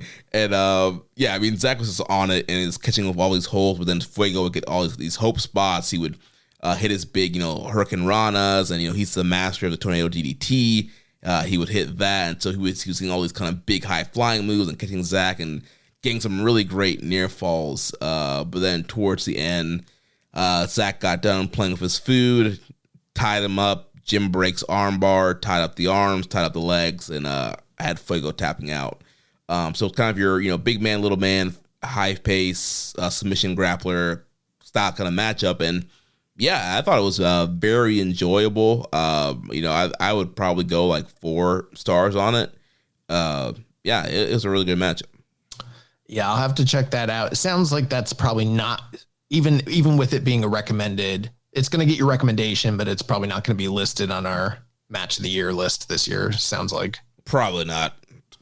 But it definitely sounds like well worth the time to check it out, and it was enjoyable. And I'll be sure to check it out, and I'll probably give a brief encapsulation of it. Was there anything that you've seen that's out there that you wanted to talk about for next week? No. The only thing I thought about, I know we're kind of counting Takeshita stuff. Takeshita Kenny happened. You know what's funny? So I did watch. I guess we got a little bit of time before we wrap up here, but I did start to watch the pay-per-view last night, and then White Lotus came on at 9. And so I had to turn that on, which that show has been not so great up until last night's episode. And now it's really starting to pick up, and it's starting to feel like everyone's in danger. And it's like, okay, here we go. The White Lotus that I'm used to. So I'm liking that. And then I turned the show back on and caught the tail end of like the last. I turned the show off before the main event. So I didn't see Mox and Edge. And it sounds like I made the right decision. I did watch the Kenny Takeshita match, and I did watch the cage match between Will and Kyle. And what preceded those two matches? So before it was Mox Cope. Before that was a cage match. Before that when I turned on the show, Tony Storm and Mariah May it was literally the end of their match. They had already finished the match, and they were lying on each other, a bloody mess at the top of the ramp. And I was like, what the fuck happened here? Yeah. So Kenny and Takeshita followed that match. Okay. Yeah. So, and I did see the first hour. So I saw Hangman and MJF, which I thought was really good. I enjoyed that a lot. I saw Mercedes and Momo, which I guess that also could count as an excursion match. I did not love that match. I thought that the match that they had at the Strong Show was much better. I don't know. Capital Collision. Yeah. Yeah. And then I had to turn it off when Ricochet and Swerve were making their entrances. It sounds great. It sounds like I still need to catch that. It sounded like the Okada, Brody King, and the tag team matches I could kind of just skip over. I thought Okada Brody King was a very hard hitting. It's probably more like 3.75, but it was still a very entertaining matchup. I'll check it out. And then everyone's like raving about Tony Storm and Mariah May. Like, that's actually, as crazy as it sounds, I don't know. It's got a higher score on Cage Match right now than the Ospreay Fletcher match. Yeah, for me, very high. I think I preferred Ospreay Fresh just a little bit more, but I mean, with sub 13 minutes, Mariah and Toni Storm just absolutely kill each other. The tape with the glass fist and it's everything they did, and just the blade job that Toni did. Like, she was just total Crimson Mask. When I was watching the cage match, I was going to say that I thought that Will's blade job was maybe one of the more horrific ones that I've seen in AEW, but I didn't know how bad the Toni Storm was from the same show. Yeah, because I didn't see the match. So, for me, when it comes to AEW right now, well, a couple things. Number one, I think that it would be fine for us to re-review Takeshita and Kenny because the match was great. I was having issues yesterday with, like I mentioned, with the time change. Like, I literally was out of it like all day. Like, it sounds like such kind of like almost like pussy shit that I should be complaining about losing an hour and it fucking with me, but it really did. Like, I don't know, man. Nothing was coming together for me all day. And like, I was having trouble, like, kind of concentrating on shit. So like, I did watch the show. I know the matches were great, but I really couldn't devote my attention. Like, so I'm not even really sure how great those two matches I saw even though I saw them and kind of experienced them. So I think I probably need to give that a little bit of a rewatch. The other thing too, though, with AEW, because I'm not watching like the TV, it's harder to get invested in what they're doing. And that's probably more of a me thing because I've heard that lately the TV has been really good and there's a lot of great programs that are going on and some good work. So maybe it's time to jump back in. I was actually talking with Rich about this and said that I was hoping that they would put out a catch-up show. Well, there was what do they call their show? The Countdown, which I think they put on YouTube. Did they put out see, like, I was telling Rich, I was like, remember back in the old days when you'd buy a pay-per-view, like, and then they'd have like an all-day marathon with like the matches and the storylines and interviews and stuff leading up to it. I was like, I kind of need something like that to get me back into what's going on so I can, because for better or for worse, AEW, they usually just go match, which is great when you're tuned in. But like, for me, who's not watching, I kind of do like I like a little bit of the WWE style where you're not watching the TV because they encapsulate everything into the into the video packages. Mm-hmm. And so then you're just like, oh, okay, this is great. Like, I know what predated this match, so I kind of know what's going on. With AEW, sometimes you get that, but not always. You don't always have the video packages to kind of clue you in. Yeah, there was a countdown. I know it aired after Collision on Saturday, but normally they put the countdown on YouTube also. I might go back and rewatch that. I'm definitely not going to watch all the TV. It's too much to catch back up on, but I might watch that and then kind of cherry pick a little bit more with this show. But I mean, it sounds like the show was really great. Yeah, it was an incredible show if you just get rid of the Mox Cope main event. That match, and I'm surprised. I kind of thought that match was gonna be good. Well, I mean, you're following like an all-timer cage match. You're following Takeshita and Kenny. You're following the Mariah May and Toni Storm bloodbath. Like, there was just so much stacked, and then you come out here and do this. Everybody already hates the Death Rider storyline, and then you have the Christian cash in the middle of it, and Mox submits, and he lost. Yeah, he submits Christian, and dude, Cope has only lost to Christian in this company. I was going to say, it sounds like Edge pulled that doesn't work for me, brother. Yeah, that's people are like, it's either he's doing that or TK is such a mark for Edge that he's protecting him. But yeah, he's only lost to Christian twice in this company. That's the only person that's beaten him. Yeah. I loved that Kenny and Takeshita both came out with Hajime no Ippo inspired gear. I don't know if you noticed that. I didn't at first until I saw it on Twitter. I never watched that anime. Well, we've talked about it, and I've recommended it to you, and it is available on YouTube or on Netflix now. So there's really no excuse for you to not watch that show. You need to watch it. So I guess I'll try to watch it before I cancel my Netflix again. Oh yeah. Well, then you can just get it off of the dirty websites that are out there. Yeah. There's ways to watch it. But yeah, that's gonna do it. But yeah, I'm not opposed to re-reviewing with a more discerning eye Kenny and Takeshita again. Okay, let's do that. All right, well, that's going to wrap it up for us. Next, we'll be back to review the New Japan Cup second round, quarterfinals, and the semifinals.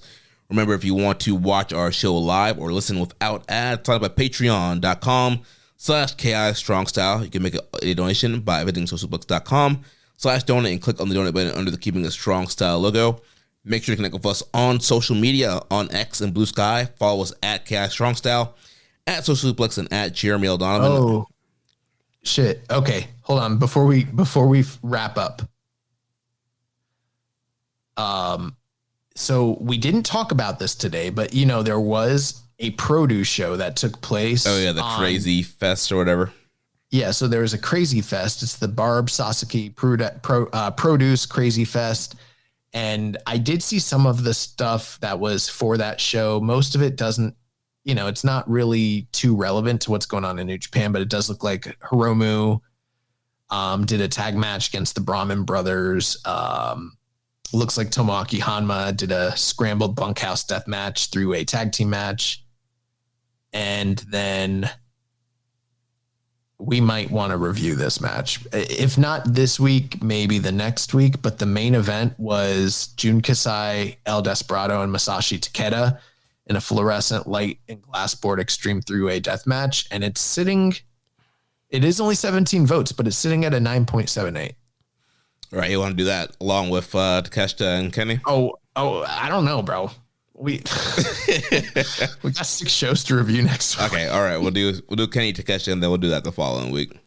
All right, yeah, because I'm seeing that people are throwing 10 on this like crazy. So I'm like, oh shit! Like, one person said this is easily a top death match ever for me, and possibly my personal favorite all time. All right, we'll check it out in 2 weeks. That sounds crazy. Yeah. All right, well, I guess we got to watch that shit. Yeah. So follow us on Facebook, facebook.com/Suplex, and there's some score to the group in Facebook. On Reddit, on the Pro Black Guy, just Keeping It Strong Style. On YouTube, we're at Suplex. Join our Suplex Discord server and interact with us and other wrestling fans.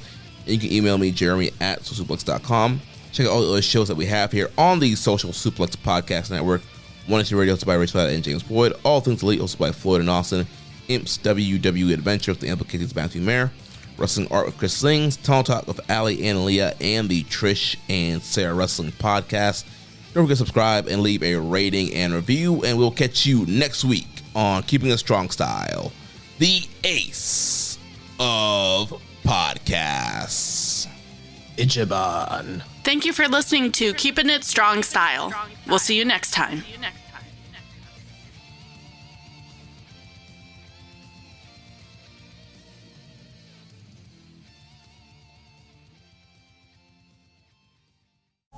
Wow. What's up? I just bought and financed a car through Carvana in minutes. You? The person who agonized 4 weeks over whether to paint your walls eggshell or off-white bought and financed a car in minutes? They made it easy. Transparent terms, customizable down and monthly. Didn't even have to do any paperwork. Wow. Mm-hmm. Hey, have you checked out that spreadsheet I sent you for our dinner options? Finance your car with Carvana and experience total control. Financing subject to credit approval. All you homeowners have unique needs. Some feel the need to paint their door a vibrant shade of blue. Others have the need to decorate their bathroom with fish, anchors, and other nautical items. And because each homeowner has unique needs, Geico helps you get the right coverage for your home and what's in it. That way, you get exactly what's right for you, even if your needs are unique. Get more with Geico.